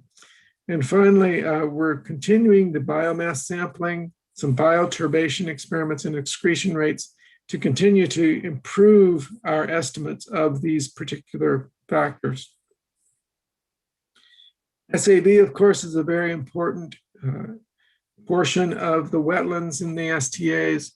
And the interesting thing with these, as Eric had mentioned, was that you get these beautiful lawns of SAB, and especially in some of the lower regions of the STA cells, and all of a sudden they die. So this particular study was to look at the effects of various natural and operational environmental conditions on the SAB health. What might be causing these die-outs, and what are the factors influencing their sustainability? And literature survey essentially suggested some of the issues are phosphorus loading, the soil type, and water depth. And I want to include on there drought or drying out of soils. So the SAB standing crop, we looked at this over the inflows to the outflows of the flowways. We find that the biomass and the tissue content of these SAB is greater at the more enriched inflow region than in the less enriched outflow regions of STAs. Makes sense, of course. We also did some experiments using mesocosms and different types of soil, aged muck farmed and marl soils, and SAB grew well in all of them. We couldn't tell a significant difference based on statistics. We then did a study of phosphorus loading, and that one actually has been continuing, and found that SAB density was higher at the higher phosphorus loading. It makes sense as compared to our understanding of what's going on at the inflow versus the outflow regions. We also concluded a study of SAB germination on previously dried soils, and this was faster than on soils that were not dried. However, if you look at the growth after the germination, there was no difference between a dried soil that's flooded versus a soil that's kept wet throughout. And finally, we looked at SAB growth in enclosures with fish and found out that, yes, the fish reduced the SAB growth. So we're continuing the phosphorus load experiments, but we're adding something. We're adding a mesocosm with higher phosphorus soils to, again, see if even more enrichment of phosphorus might lead to some sort of a die-off or decline of these SAB.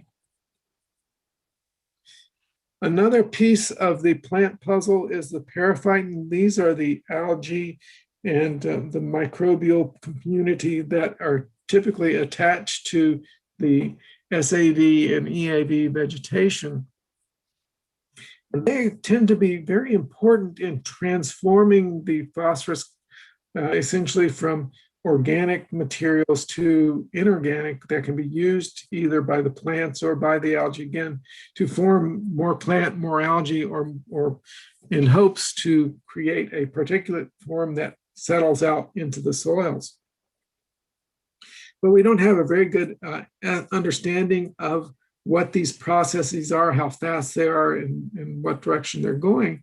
So we did a literature review, and that was completed. That showed us all of the different measurement methods that we can use to understand some of these processes, as well as some of the relationships of wetlands that are in subtropical areas, as well as the STAs themselves. We want to do the next step, which is a bioavailability study. And that actually is about to start as we speak. What we're going to be doing is taking waters from an STA and filtering it so that all that's in there is mostly dissolved organic phosphorus and maybe a little bit of soluble phosphorus. And we're going to put this into Erlenmeyer flasks and put in some periphyton and incubate it for a couple of weeks and look at the end result of the water, the changes in the organic phosphorus, to give us a sense, again, how bioavailable that material is and how quickly it is transformed. The next phase beyond that is doing a metagenomic study. And what this does is basically tell you which genes of the periphyton community are turned on. And we'll look at different sites within an STA and look at the gene, what genes are expressed in those different conditions. And hopefully that will give us an idea of what the metabolism is and some of these other rates. The final study, the L8 FEB study, we haven't spoken much about them yet. And FEBs themselves, essentially, they reduce the impact of large pulses of water during storm events. They basically are able to store a lot of water. And during periods of drought, they are sources of water for the STAs, so they're able to keep them hydrated. The problem here happened in water year 2018. The discharge concentrations from the L8 were higher in phosphorus than the inflow concentrations. So we wanted to see where is that phosphorus coming from? And so this study was crafted to essentially look at the relationships between the water quality in the L8 compared to stage and flow conditions, along with potential for groundwater interactions. So a couple of the results that have occurred so far, we looked at the peak concentrations in the FEB and also in the surrounding groundwater wells, and found that the peak concentration in the groundwater wells was much less than what was in the FEB itself. So essentially, the groundwater is not a source of phosphorus for these FEBs, or in this particular L8 FEB.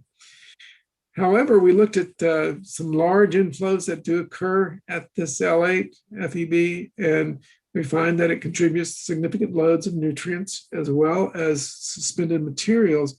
It also causes some resuspension of sediments, and we figure these sediments may be major contributors. We're not completely sure of that, so we're going to be continuing to monitor over this next year for large inflow events, which typically will occur at the beginning or during the wet season. And we're also going to be doing some spatial sampling and characterization of the benthos to essentially determine how much of a contribution they can make to the water column in terms of phosphorus. So we've done a lot of studies. We started here in 2013 with the original science plan, and we had a series of 9 original studies. 8 of them started in 2014 and others started in 2015. And in 2018, we revised the plan and continued to add studies and we started to complete a number of studies. You'll note that these 4 studies here were sub-studies of the PFLUX, and they have continued on to the future. We anticipate the ending of this whole science plan by 2024. And we expect that the data integration study will be the culmination of all of this, pulling together the information to, again, show you kind of what all these puzzle pieces look like when we put them together in the jigsaw puzzle.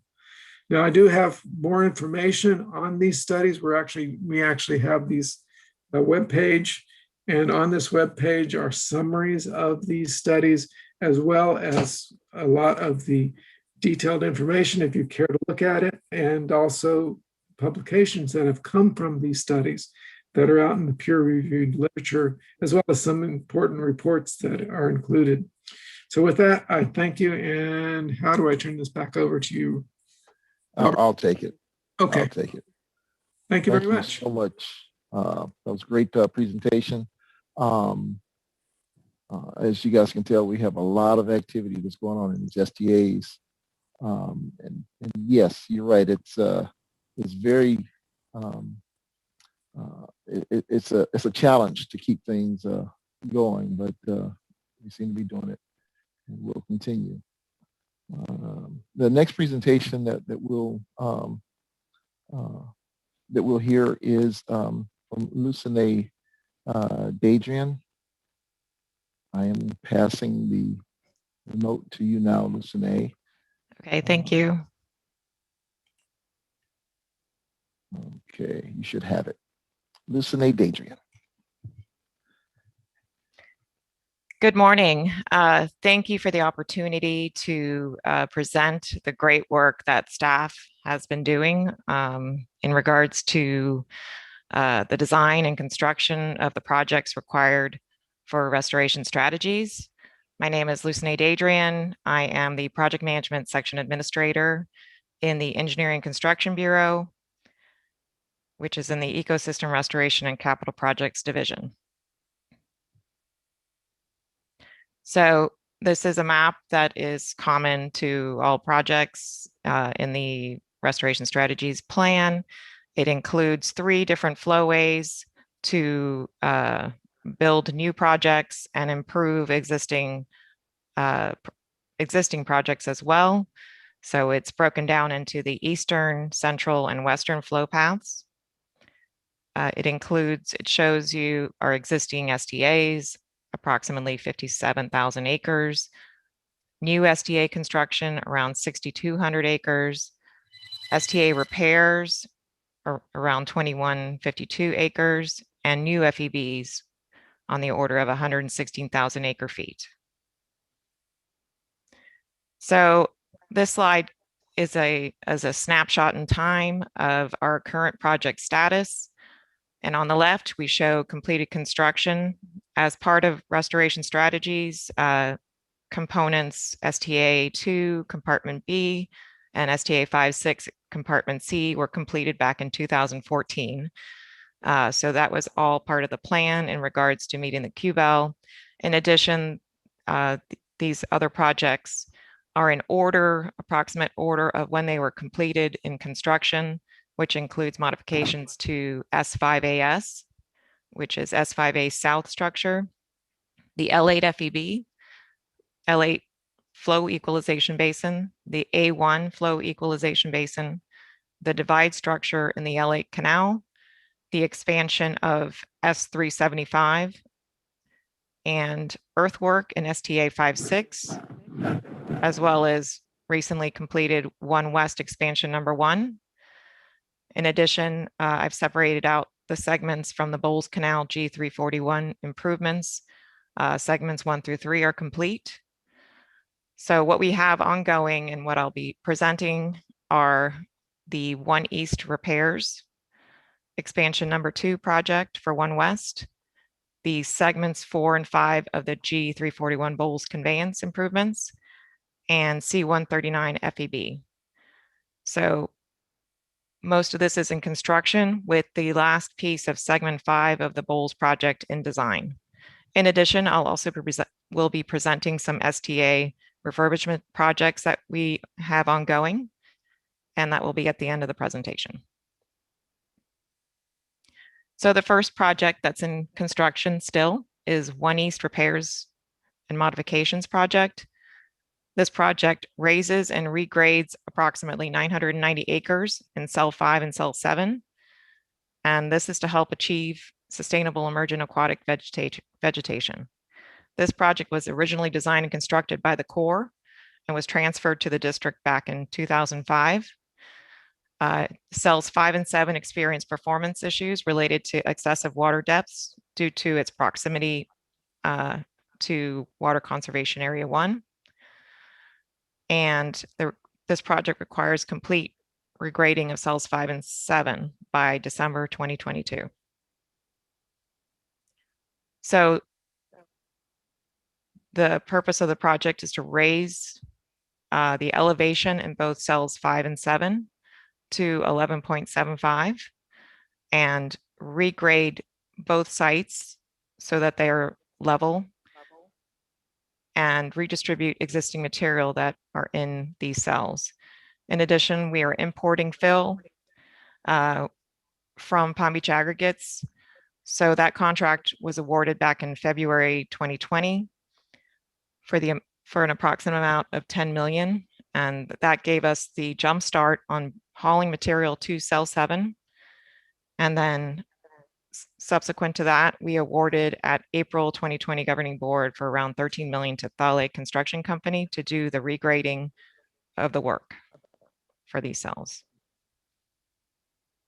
So here are some pictures of cell 5 where we're leveling and redistributing the existing material.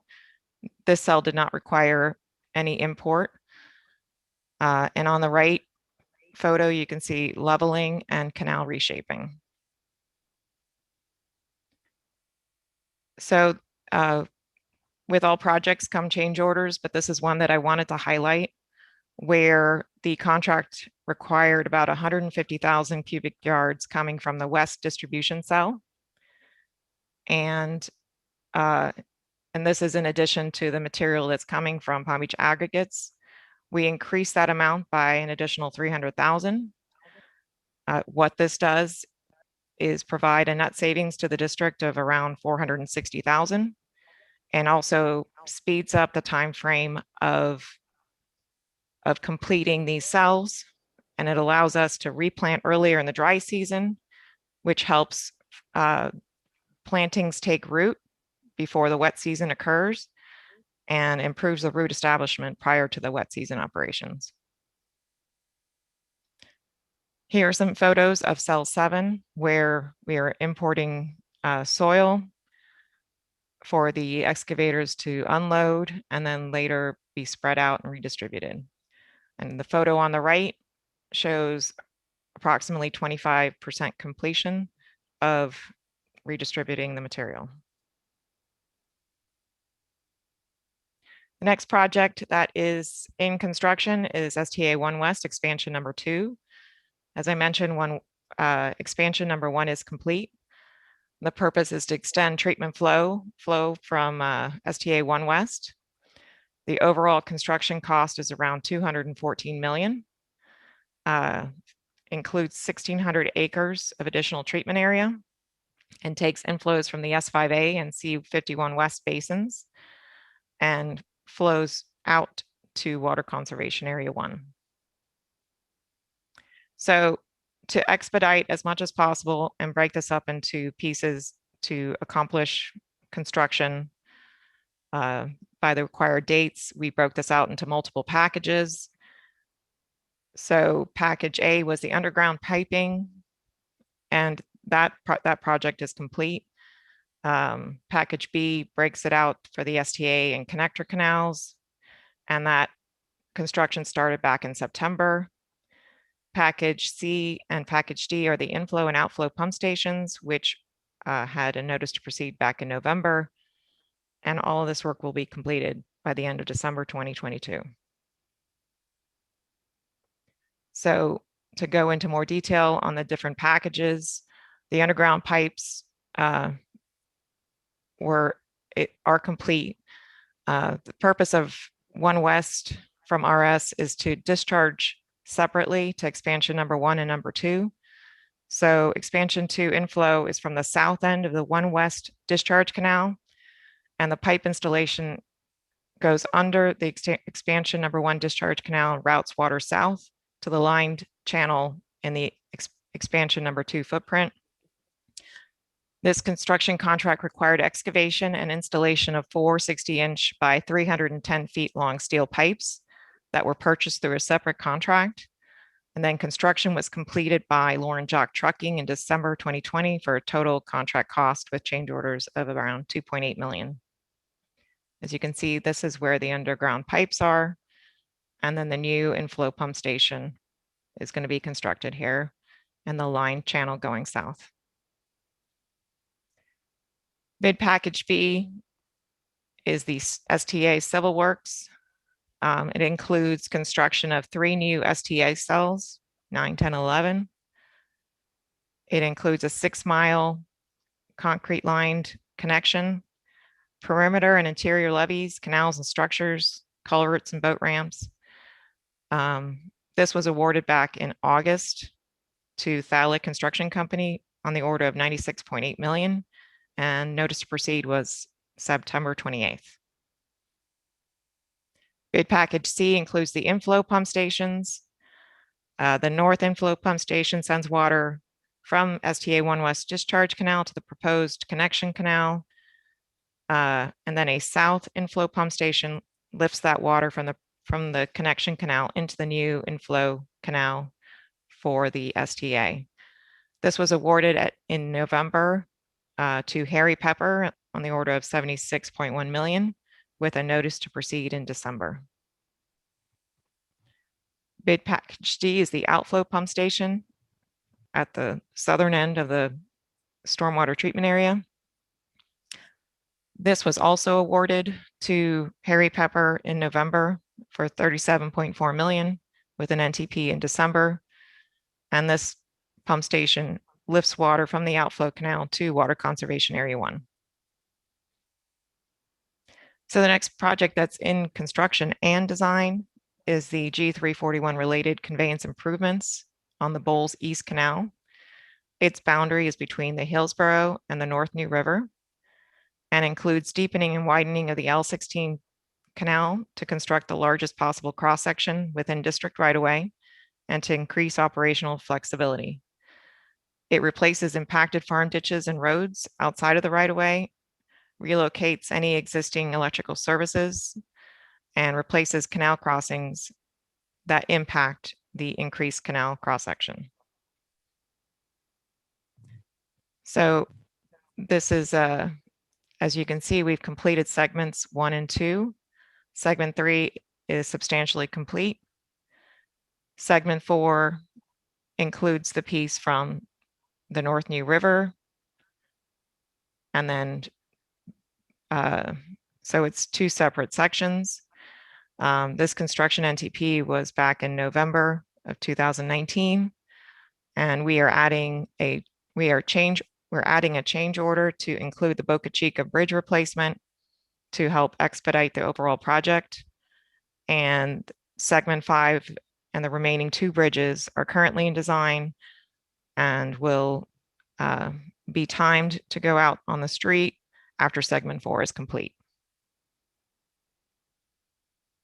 So here are some initial pictures of excavation in segment 4, showing the dewatering activities and some excavation. The next project that is in construction is the C139 flow equalization basin. It is bounded by the Deer Fence Canal to the north, the L3 Canal to the east and STA 56. And to the south is the C139 Annex project that is also in construction, but a separate project in a different program. So this project includes capturing runoff from the C139 basin, approximately 10,500 acre feet of storage and pretreatment at its max storage capacity at 4 feet. It discharges stored water to STA 56 for treatment and includes 690 CFS inflow pump station and a 690 CFS outflow structure. Water travels in through the inflow pump station, takes its path around this levee that allows it to take its time and to pre-treat some of the water before going out. So this construction contract was awarded in December to Condotte Ryan joint venture for around $79.9 million. And its notice to proceed was in February. So as I mentioned in the beginning, that I would go through some Sta refurbishment projects that we've added to help make sure that we can meet the QBEL when the time comes. So STA 1 East, Cell 6 has a remnant berm road that's, as you can see, is in the middle of the cell. And to improve flow through the cell and improve treatment, we completed degrading this roadway, this berm. This work is complete, and this is just a snapshot in one area along the middle.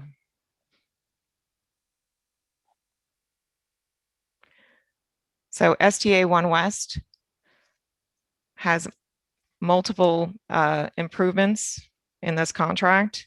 We're relocating the levee between cells 5B and cell 2A. So instead of this jog, we're going to degrade this levee and we're going to extend this levee to the west. In addition, we're going to backfill a remnant canal here. We're going to remove the levee in this location, and we're going to backfill some remnant canals in this area as well. So the picture to the right shows the dewatering berm to help bring the water levels down in this cell so that we can backfill these canals.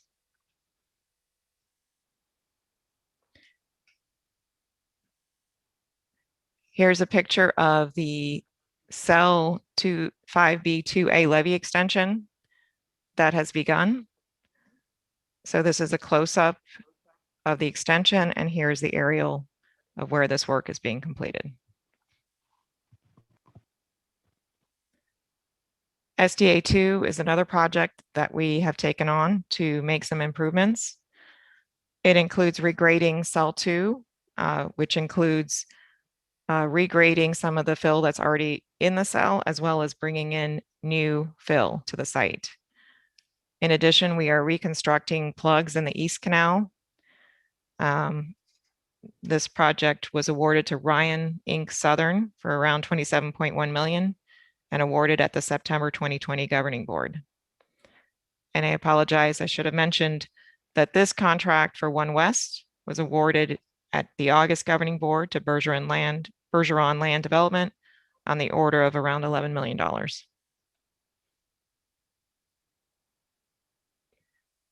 So this is the status of where we're at with all our projects. As you can see, we've come a long way since the inception of the program, and we are working on the last 4 projects that are in construction with the minus the segment 5 design in the Bowles Canal. So we've come a long way, and a lot of work from a lot of staff to accomplish what we have completed to date. And with that, here's my contact information, and I'll turn it back over to Robert. Thank you so much, Lucine. Excellent presentation. A lot of work ongoing. I'll take it. Thank you. So with that, we'll move into some of the source control activity. We'll start with Cattail Wang.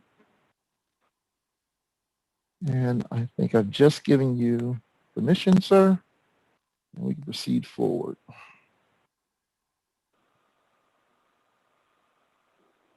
Thank you, Robert. Sure. Good morning, everyone. My name is Cattail Wang, and I'm a lead engineer in the Everglades and Estuary Protection Bureau. Today, my colleague Steve and I will present an update on the Southern Everglades Nutrient Source Control Program. Source controls for this presentation are activities or projects to reduce phosphorus in runoff before it discharges to the treatment facilities or receiving water bodies.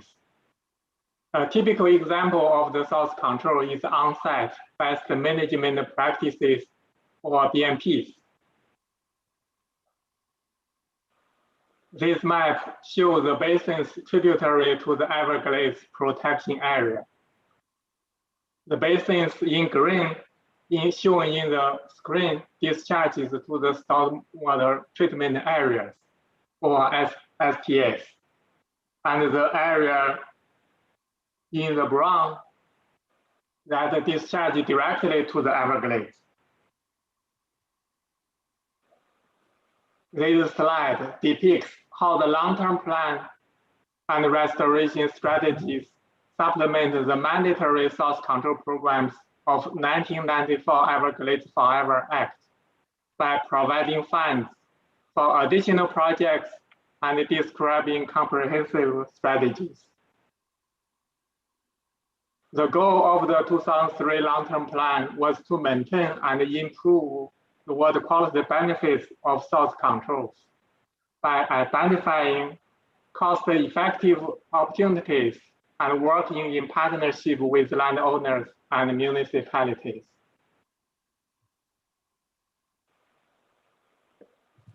Today's update will describe the source control program in the EAA and the C11 Basin, that's shown in orange in the map.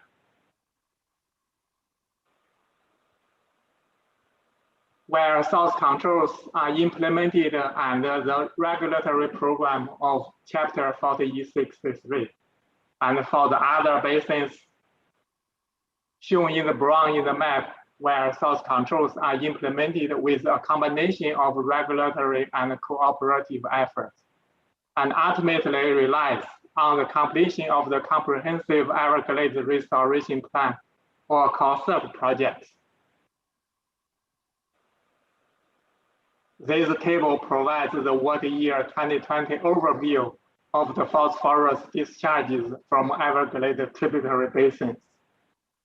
The water year 2020 TP load shown here in the blue bar in the table, and the TP flow weighted mean concentration is shown in the green bar in the table. The tributary basins are sorted from the largest to the smallest based on the TP load contributions. We will provide a quick recap and update for each basin, except for C11, which is not part of the long-term plan, and North New River and Boynton Beach, which is no longer discharged to the Everglades. And more details is provided in the 2021 South Florida Environmental Report. Let's start with the largest phosphorus load source basins, the EA and C11 Basin, which account for 82% of the total load to the Everglades you observed in the previous table. The EA and C11 Basin implement similar regulatory source control programs mandated in Chapter 40E63, which include permit level compliance, which means implementing water management, nutrient management, particulate matter, and source control programs. And also have the basin level compliance, which demonstrating the BMP effectiveness of the program by meeting the specific TP load requirements. Research to continue improve BMP effectiveness and supplementary projects such as indicated in the 2012 Restoration Strategy Plan are also part of this program. Starting with the EA Basin, the map on the left shows the EA Basin location, and the figure on the right depicts the EA Basin-wide annual compliance results with the 25% TP load reduction requirement. As shown in the figure, the pre-BMP baseline period is water year 1980 to 1988.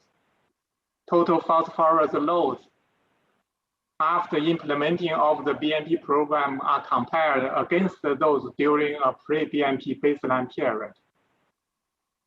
So the blue diamond here is the annual TP load percentage reduction since water year 1996. And the horizontal line here, this line represents the 25% TP load reduction requirement, also called target. So if the blue diamond above the target, the basin is in compliance. If the blue diamond below the target for 3 consecutive years, the basin will be out of compliance. And for water year 2020, the TP load reduction is 68%. The red line here represents the rolling average 5-year TP load reduction. And for the long-term reduction is 57% for the last 25 years. Stepping into the research and demonstration components. For the EA Basin, the Everglades Forever Act requires a comprehensive program of research, field testing, and implementation of BMPs. This research is conducted by the UF efforts through a 5-year master permit, including all EA landowners. The BMP field tested sites must represent the different factors affecting BMP design and effectiveness. This research also includes outreach. So the photos here give you the flavor of these efforts. This slide presents the approved EA BMP master research permit, scope of work, hypotheses, and objectives. The goal of this research is to evaluate and reduce farmer phosphorus load in runoff. The hypothesis is that high TP in discharge is affected by the soil properties, historical land use, and drainage conditions. And two objectives here are the evaluation and the BMP implementation.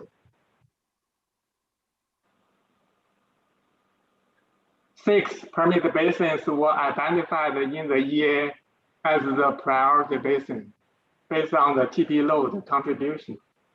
Except for the East Beach Water Control District, the other 5 farmer basins are included in the UFF's voluntary consultation programs. These programs include 4 steps. The step 1 is the investigation. The step 2 is the recommendations. And the step 3 is the implementation. The last step is the final report. And the preliminary report is expected at the end of this month. As stated earlier, the restoration strategy sub-regional source control project is to supplement the existing regulatory-based BMP program. The objective of the sub-regional source control project is to reduce the phosphorus discharges from the areas within the eastern flow path, primarily S5A subbasin. The approach is to develop strategic solutions by focusing on the areas with the greatest potential to reduce TP through projects that complement what is currently required. Currently, we are evaluating the feasibility of more flexible water management approaches in East Beach Water Control District, which is one of the priority basins in the EA basin. Moving to the C11 basin, the map on the left shows the location of the C11 basin, and the figure on the right represents the C11 basin annual compliance results. The goal is to maintain the TP load below historical level. The orange bar and the green bar represents the annual measured TP loads. And the yellow diamond represents the TP load target. So if the bar below the target, the basin is in compliance. If the bar above the target for 3 consecutive years, the basin is out of compliance. And the red diamond represents the TP load limit for each year. And if the bar above the red line, the basin is out of compliance. So the orange bar represents the basin is out of compliance, and the green bar represents the basin is in compliance. As shown in the figure, so the C11 basin is in compliance since what year? 2010 for the last 11 years. Now I completed the source control update for the EA and the C11 basin, and my colleague Steve will provide an update for the other basins. Thank you. So I will pass to you. Okay, I'll make that transfer. All right, Steve.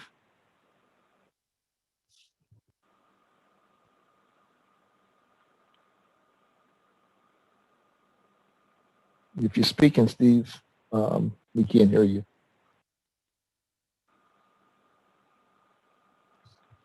Okay, thank you. Sure. Thank you, Yochao. Thank you, Robert. And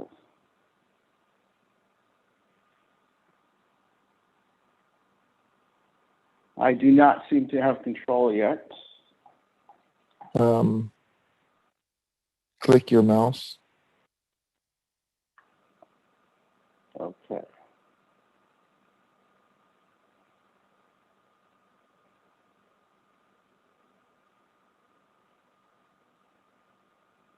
If you right click, you should be able to change screens. I'm sorry, left click.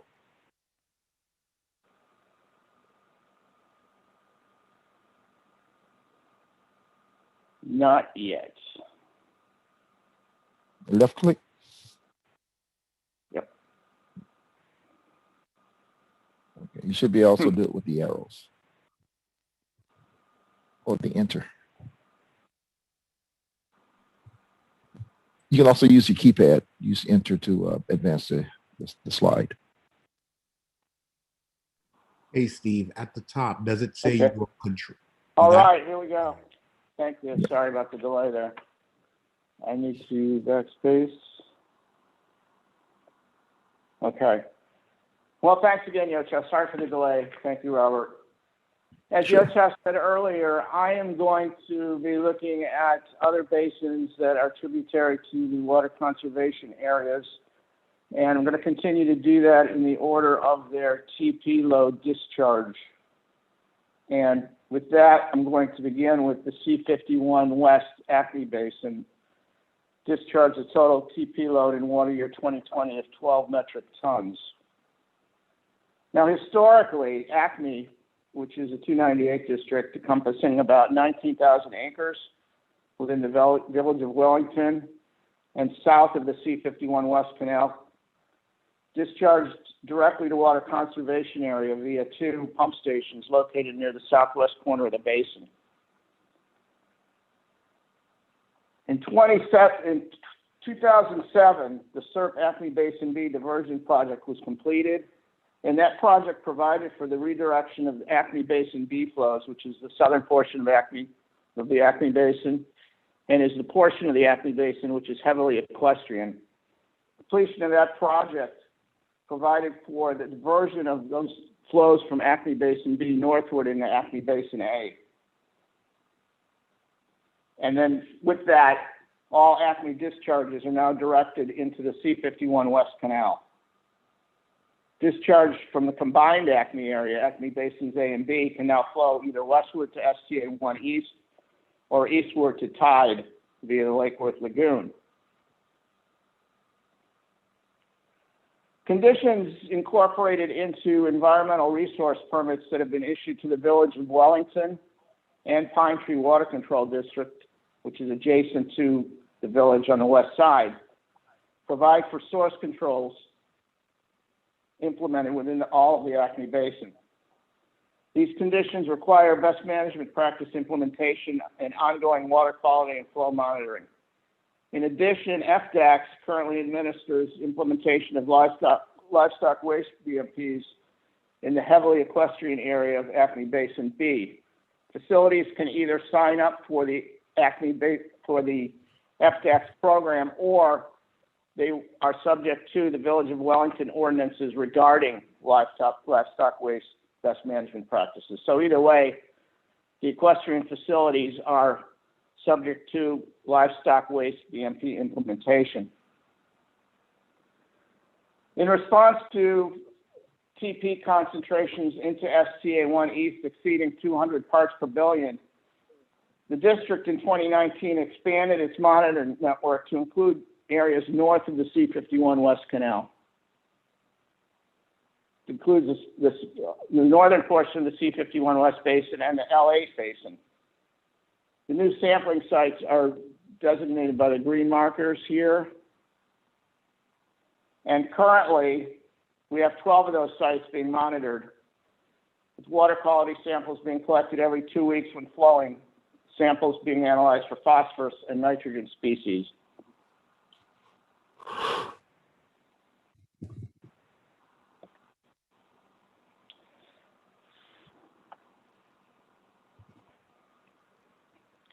As I stated earlier, and as this chart depicts, prior to the completion of the SERP diversion project in 2007, discharges from Acme Basin B were directed to Water Conservation Area 1. You can see that by the blue bars. Since then, only under emergency flood conditions, which occurred most recently in 2013, does the Acme Basin B discharged to the conservation area. So there's one pump station still remaining down there at the southwest corner of the Acme Basin B basin, and that pump station is used only for emergency flood conditions within the village. And as I said, that occurred back in 2013. I think it was Tropical Storm Irma, where the district experienced actually a 100-year storm, and the village of Wellington received about 20 inches of rainfall over a 3-day period. So they had to discharge directly to Water Conservation Area 1. Since then, all discharges have been directed to the C11 West Canal.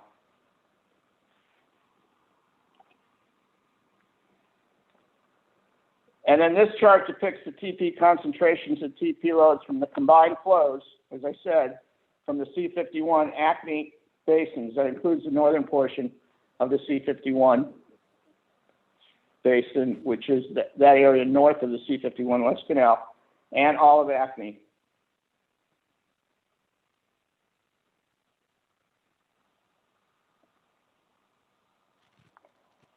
All right, well, next I want to look at the L28 basin. This basin discharged a total TP load of 4 metric tons in water year 2020 to Water Conservation Area 3A. The L28 basin is agricultural. It encompasses about 71,000 acres. It's located in the far western portion of Broward County, takes in some of Henry County and some of Collier County. There's 4 landowners in the basin that include the district, the Seminole Tribe, Miccosukee Indian Reservation, and the federal government via the Big Cypress National Preserve. The district owns the C139 Annex in the north, located there in the northern portion of the basin. Within that basin, the district leases land to a citrus growing entity, Southern Gardens Groves, and the grower is required to implement BMPs as described in conditions issued in their environmental resource permit. And those BMPs are essentially the same as those implemented throughout the C139 basin. Projects intended to reduce discharges and from the L28 basin and increase detention within the basin include the C139 Annex Flow Equalization Basin in the north, which is currently in the engineering design phase, and the Sam Jones Abiaki Prairie Restoration Project in the south. Phase 2 construction on this project, which includes a seepage management system along the southern boundary, is currently underway and expected to take several years. Ultimately, however, the L28 basin relies on completion of the Western Everglades Restoration Project, formerly known as the Big Cypress L28 Interception Modification. This project is currently on hold while the U.S. Army Corps of Engineers works to obtain a waiver for additional time and budget.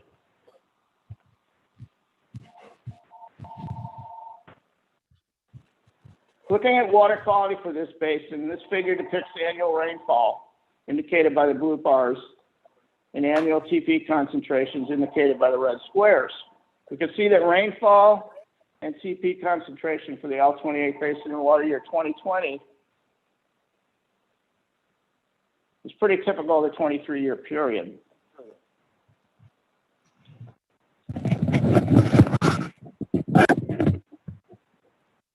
Moving along, and we're going to move eastward now to the C11 West Basin.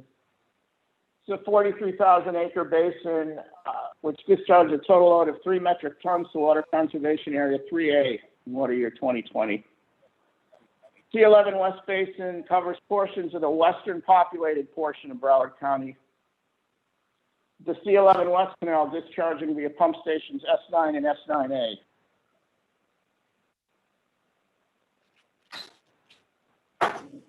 Located just a little bit east of Holiday Park. About 70% of the acreage in this basin is residential and commercial.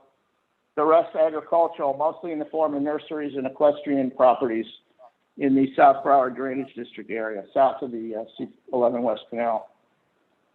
We have environmental resource permits that have been issued to 298 districts in this basin, to include Indian Trace Development District and South Broward Drainage District. Those permits provide for best management practice implementation and water quality monitoring, optimized detention of runoff, and public outreach for water conservation and residential fertilizing practices. Ultimately, this basin relies on the completion of the Surf Broward County Water Preserve Area, which is comprised of 2 impoundments and a wetland buffer intended to reduce discharge and increase detention while maintaining flood control for the basin. Design for the impoundment was initiated in October 2020 with final design to be completed within fiscal year 2022.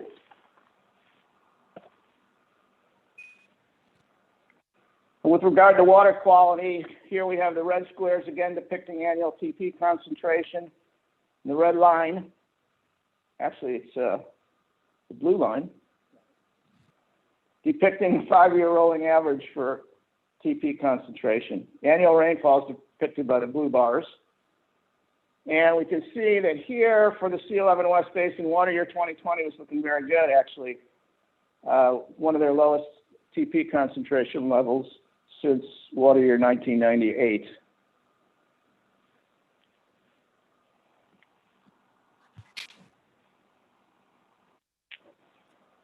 We're going to move back west now to the feeder canal basin, which discharged also just under a total TP load of 3 metric tons to Water Conservation Area 3A in water year 2020. It's an agricultural basin encompassing about 68,900 acres in Hendry County. And we had mentioned the work project when we discussed the L28 basin. And as with that basin, the completion of that project is essential for achieving long-term plan goals for the feeder canal. With regard to source controls, the district is continuing oversight in the north portion of the basin, where landowners are required to implement BMPs and conduct water quality monitoring under conditions of environmental resource permits issued by the district. These requirements are consistent with commitments established in landowner agreements between the original landowners, the district, and the Seminole tribe. And additionally, in the north portion, there are currently 2 FAV tilling projects ongoing. Landowners in the western portion of the feeder canal currently can implement BMPs by enrolling in the FDAC's voluntary BMP program.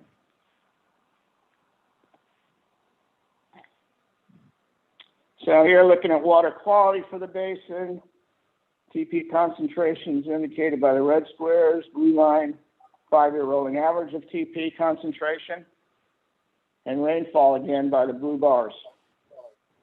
TP concentrations in the 78 parts per billion range were observed in water year 2020. And looking at the North Feeder Canal subbasin,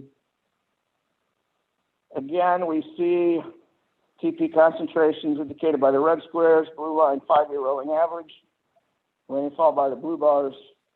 And here we can see that the North Feeder Canal did not perform quite as well as the Feeder Canal basin overall in water year 2020.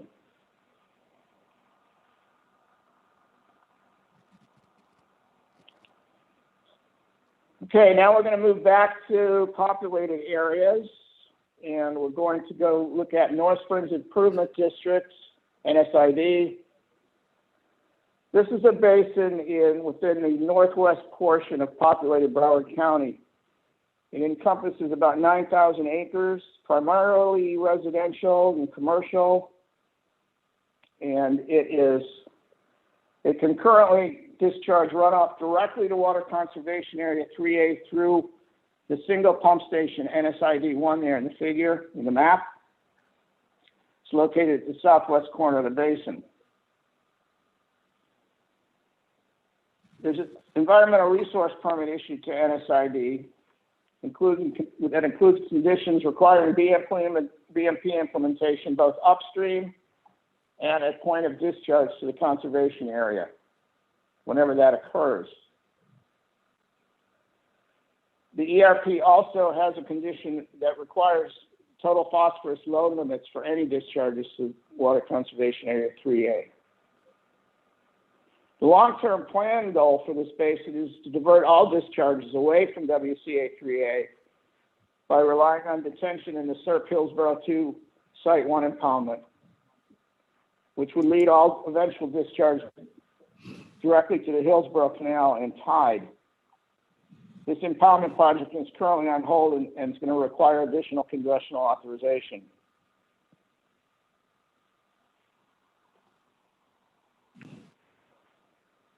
But in the meantime, here are the annual TP loads discharged into WCA 3A through NSID 1. And as we see discharges into the conservation area from NSID is very sporadic. There was no discharge in water year 2020. There was a small discharge in water year 2019. The last significant discharge occurred in water year 2018 in response to some tropical systems. And I will say that NSID only discharges into the conservation area when conditions within the L36 and Hillsborough Canal require no discharge into those waterways because of stage. So it's pretty much rainfall driven. Any discharge that NSID has to put into Water Conservation Area 3A, and it's limited as much as possible. And as we see here, it's a lot of water years go with no discharge. However, we have to consider that as the service area for NSID expands and being further developed, especially in that north portion, there's going to be water management needs increasing in this area.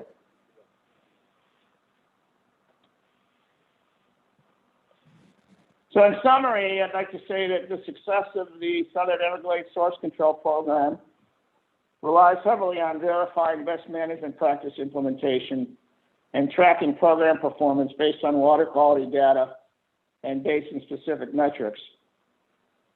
Our Bureau continues trying to improve the program through meaningful research and demonstration, water quality monitoring networks, and data evaluation. And as discussed in the long-term plan, completion of SERP and other projects is essential in achieving the overall water quality goals for these basins.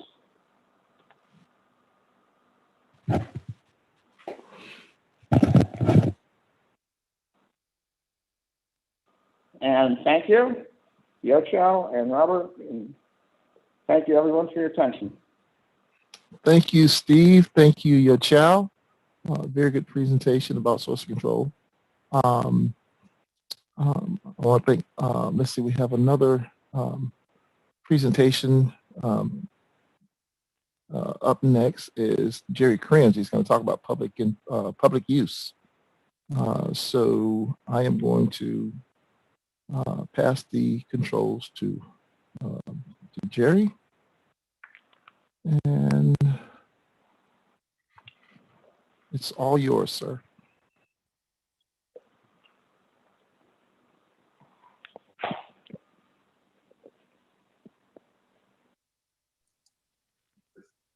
Oh, before you start, I'm sorry, before you start, I see Debbie Culp, your hand is up. We're saving all comments for after the last presentation.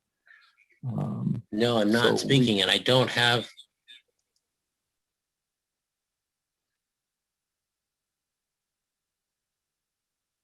I'm sorry, Ms. Culp. We'll address your hand raised after this presentation. Okay.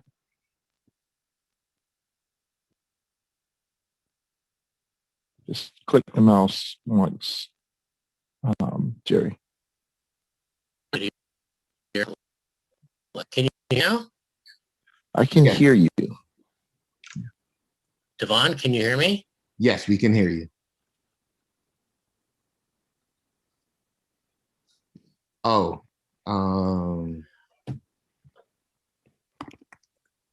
Devon, can you hear me? Can you give me a chat? Tell me that you can hear me because I can't hear anything. Jerry, we can hear you.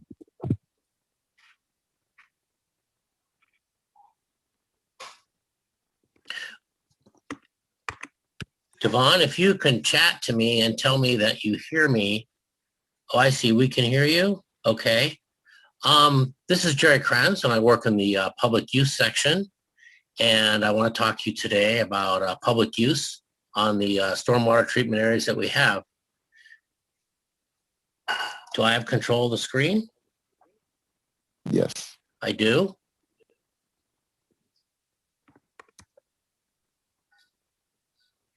Okay. These are the, this is a discussion on public use on the STAs. And first I want to talk to you a little bit about public use on district lands, and then that'll lead us into why we have public use on the SDAs and how we manage it. Why do we have public use? What are our policies and rules? Who are our recreation partnerships? And then lastly, focusing on the STAs. So why do we have public use? Well, if you see, we have Florida statute, and this is directly from the Everglades construction project, which requires that we have public use, but it's limited to the types of uses that can be accomplished on the projects without interfering with what the projects are intended to do. And we see this play out in a lot of different ways as to how we limit the areas and times that we open for the public and so on, and the types of activities that were allowed there and how we manage to do those. Also, in 2004 and in 2006, we created a SFWMD public use policy, which describes for us the different elements that we'll have in our elements or in our projects. Let me go on to the next one. This is our public use policy. The three main bullets that you see here are public participation, project purposes first, and project planning, design, and construction. These are the three main elements that we look for in the policy. Our public participation is accomplished by having our recreation issues forum, which currently meets quarterly. And then we have project purposes first. This means that the different rules that we have are for different types of lands, because that adjusts the type of activities we have. And then this is intended to make sure that we do not interfere with what the project is attempting to accomplish. And then lastly, project planning, design, and construction. This is where, when we build a project, we incorporate the recreation facilities as part of the design of the project. And this means not only just having a place to pull off the road and park, or where bathrooms might be and so forth, but actually within the project on some of the structures that we have and so forth. They're changed a little bit just so that we know the public will be there. We don't want to have any issues. So we have like railings and so forth that are specific for that. Public use rules. These are rules that were created through a public process. They cover nature-based recreation on our district lands. And these are all consistent with state statutes. These are sent to the legislature for approval. And we've divided these rules up into different types of lands. We have conservation lands, like our Dupuy Wildlife Environmental Area. These are lands that were purchased for conservation of the area and for water management at the same time. We have interim lands, which the SDAs are an interim land under that category, because when we buy the lands, then later they become project lands. Excuse me. We'll get rid of those puppies in a minute. All right. We also have right-of-way lands. And the right-of-way lands are mostly along our canals and so forth. The project lands, once they're interim, then when we build the project, then it becomes a project land. Our project lands are impoundments and STAs. So when the STAs are operating, they've already become project lands. There's a little discussion on the STA activities and facilities. We control the number of people that go out to the SDAs to some degree by offering only lands open on extended weekends, like Friday, Saturday, Sunday, and Monday, only during daylight hours. Now, primarily when the public is out there, they'll probably be doing bird watching, hiking and biking, or fishing. And when we have FWC managing the area for a quota hunt during this particular season, then we have alligator and waterfowl hunting. We do have a couple of Friday waterfowl hunts, and those are on STA 1 West and STA 3-4.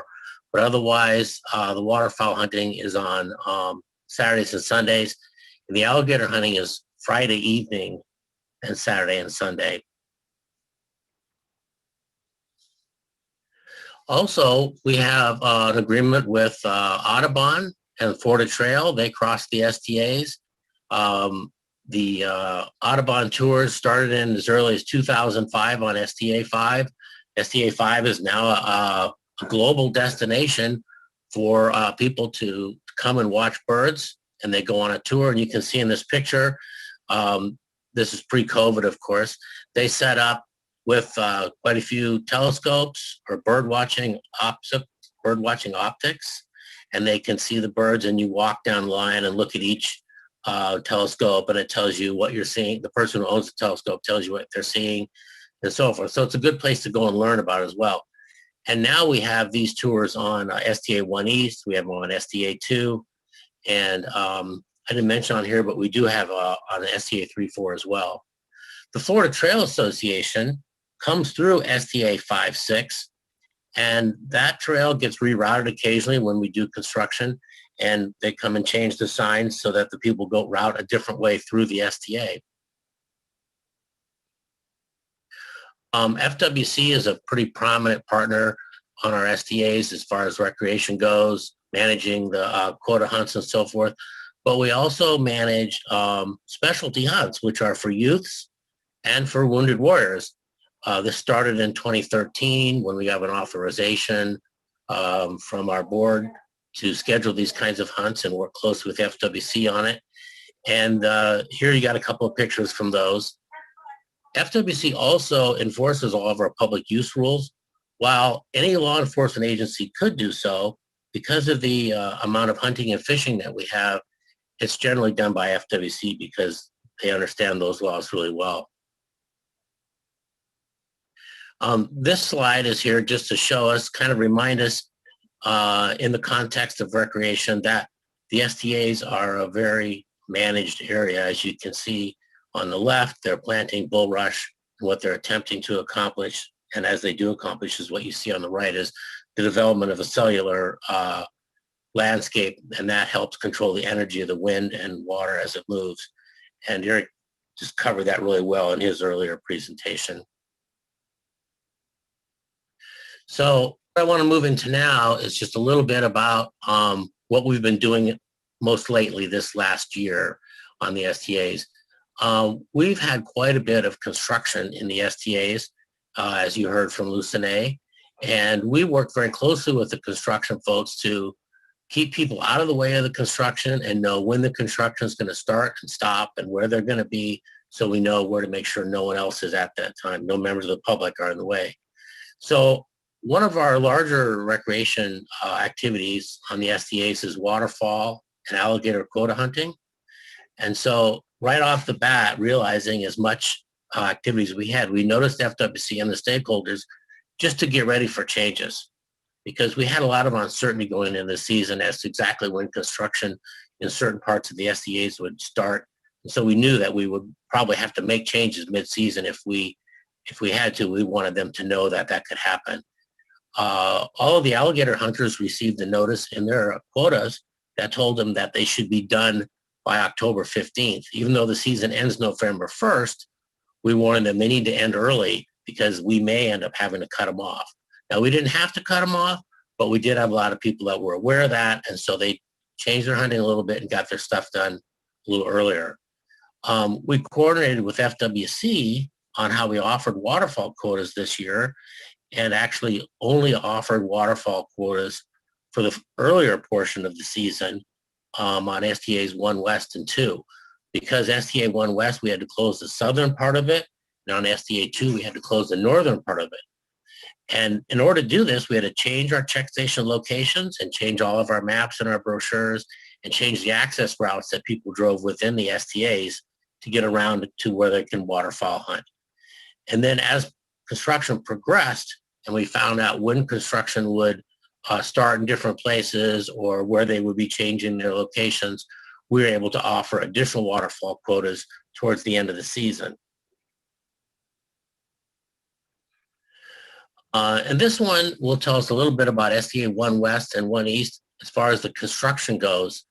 Now, at STA 1 West Expansion 1, I'm sorry, I said 1 East. The STA 1 West Expansion 1, when we built that, we have a public access vehicle parking on the very north side. And it's our intention to have a bike trail that connects east and south bound all the way around the refuge on this side, as you can see, the National Wildlife Refuge. That part of our agreement with the refuge in their lease that they have with us now is that they work with us to develop a trail that goes all the way around the refuge. And so this is our helping them comply with our lease. It gives them a route that we will eventually get to. And you can see in prior presentation, we had a pump being built in the southeast corner of Expansion 1. So we can't go through there now. We'll have to wait until that pump is built.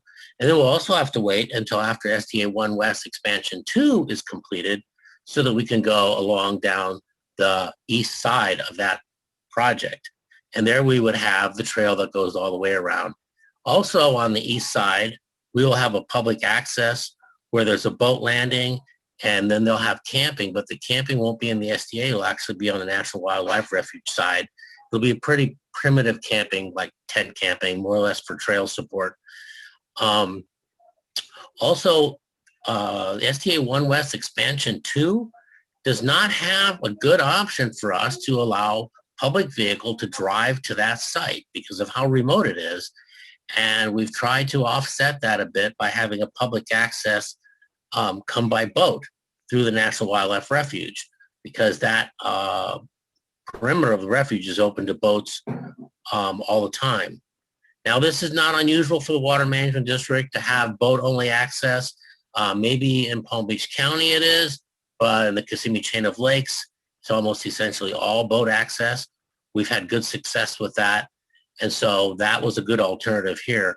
And as far as being able to have Fish and Wildlife Commission operate a quota hunt for alligator and waterfowl, which allows vehicles in there, I think that we'll be able to find a way to route vehicles in there and out of there and be able to man the gates while we have the FWC staff on hand while the hunt is occurring.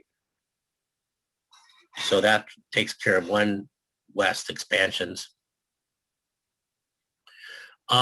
We have a couple of, we have a flow equalization basin A1 that's built now, and we have a public access to that on the north side. But right now we are starting to build the A2 STA, and the access for the A2 STA is coming through the very north end of the A1 FEB. And so to remedy that, we're going to retrofit a bit of the roads down the A1 FEB on the southeast corner and allow the public to enter there, because we will be doing A2 STA construction and A2 reservoir construction for several years into the future. And it's much better to just have the public come in and keep it very separate from the public use, from the construction. And I don't show it on this map, but the northwest quadrant of A1, the levee itself, will not be open to public use, so that once they enter and drive into the A1 and they drive on the levees, they can go around to the north side, but they can't go west.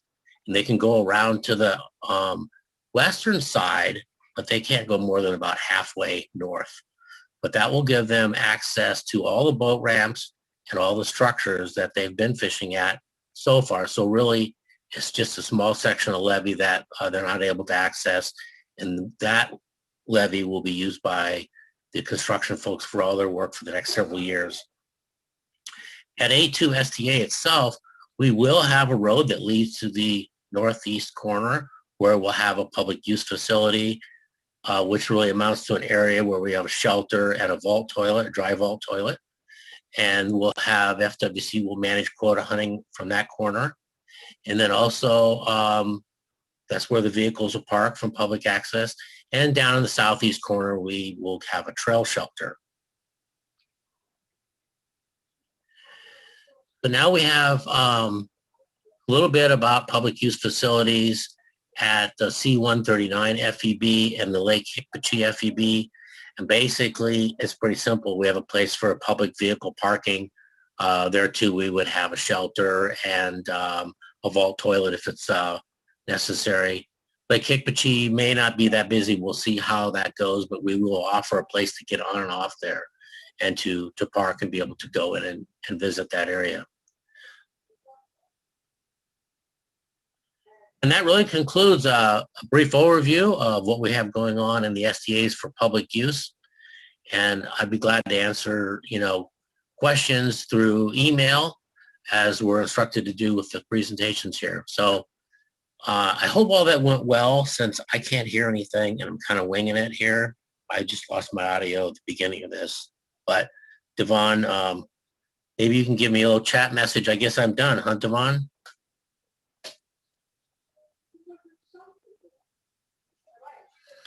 Do I need to do anything to release the presentation back to Robert?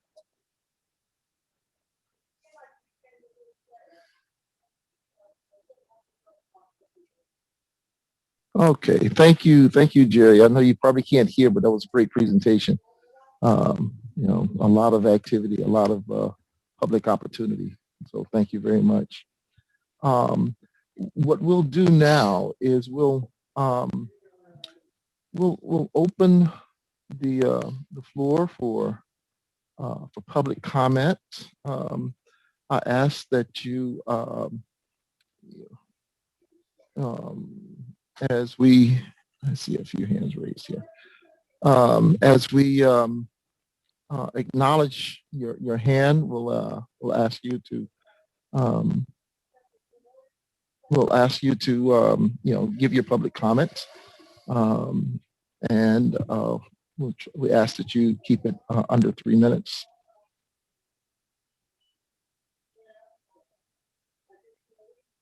We'll acknowledge public comments by raised hands.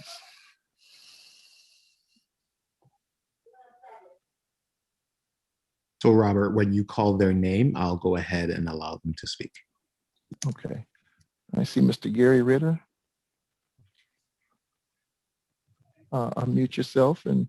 Hey, it's almost afternoon. Good afternoon. I just wanted to commend the district staff on the presentations today. I had several questions, but I don't think I'll just kind of make them in the form of a comment.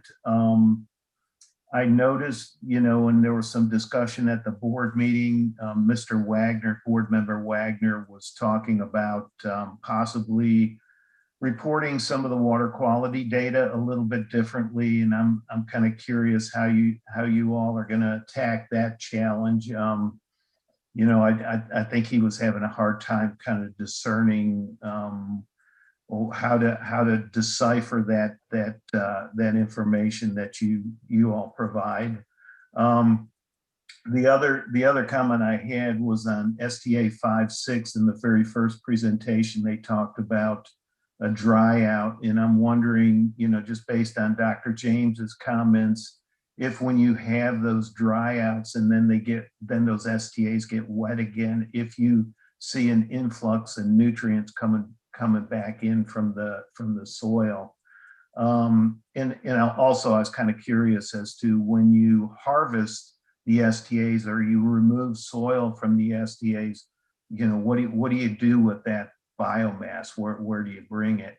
And then my last comment is that I noticed one of the presenters mentioned the FDAX program as a voluntary BMP program, but that program is no longer a voluntary BMP program. It is a regulatory program, and it works in conjunction with the Water Management District and DEP down in South Florida, and with DEP and the rest of the state of Florida in terms of their BMP program. But nonetheless, y'all, great presentations, a lot of good information here, and I appreciate everyone's discussion here. Thank you. Thank you, Mr. Ritter.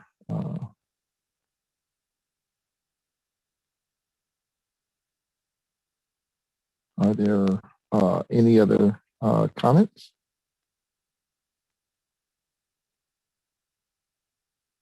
If you wish to comment, just raise your hand and we'll acknowledge.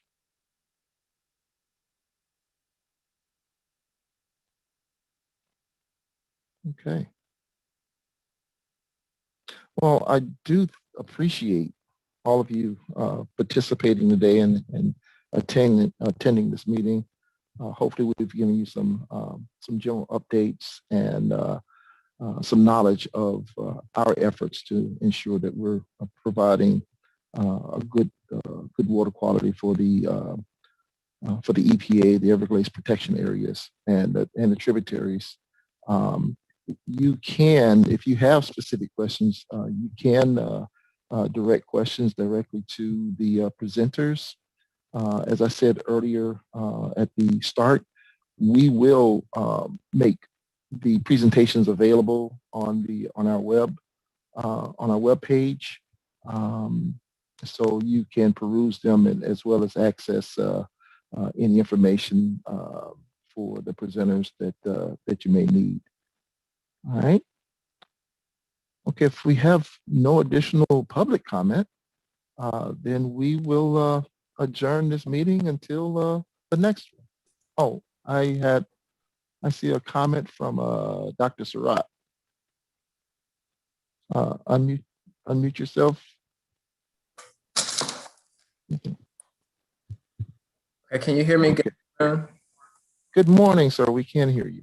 Oh, it's still morning. All right, sorry about that. I was listening and I'm kind of double meeting at the same time, so I apologize for not getting it completely correct.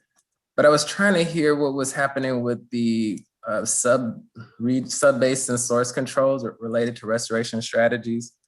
I've looked through the SFER and it seems like you guys have done a pilot study, but I know there was supposed to be some specific efforts that would ratchet down onto the individual farms to try to get more improvement in water quality coming down, going towards the STA1 East and 1 West. Is there anybody who can speak a moment to that in any more detail? Not sure. Is there any way you can follow in the form of an email your question, and we can get back with you? Don't necessarily know that we can address that kind of right off the cuff here. I'd be more than happy to kind of pursue that line of communication with the right team members. If you'd like to just shoot me an email. Okay, copy, no problem. We'll do that, thanks. All right, thank you, sir. Bill Walker, I see your hand. Yes. I have a question on the vegetation management. I've always been very impressed with how much effort, and it seems like you're learning a lot, but I'm kind of wondering about the longevity of these repairs and, you know, enhancements that you're making. Does district feel like it's making a net progress on vegetation management? I know it's learning a lot, but in some sense, I mean, is it a game of whack-a-mole? In other words, you make it an improvement in one area, and then another problem shows up in a different area. And I'm just kind of wondering whether you think there's some kind of a long-term improvement, you know, in terms of a trend in getting all this vegetation stabilized to provide good treatment. Well, I can actually have Eric follow up with you on that. We do have a tendency to find ourselves sometimes fixing one area and having to come back to fix another area. But I get you great details from Eric Crawford, who was the presenter. Could you form that could you provide me with a copy of that question, and I can actually put you two in contact to address it. Okay, thank you. Thank you.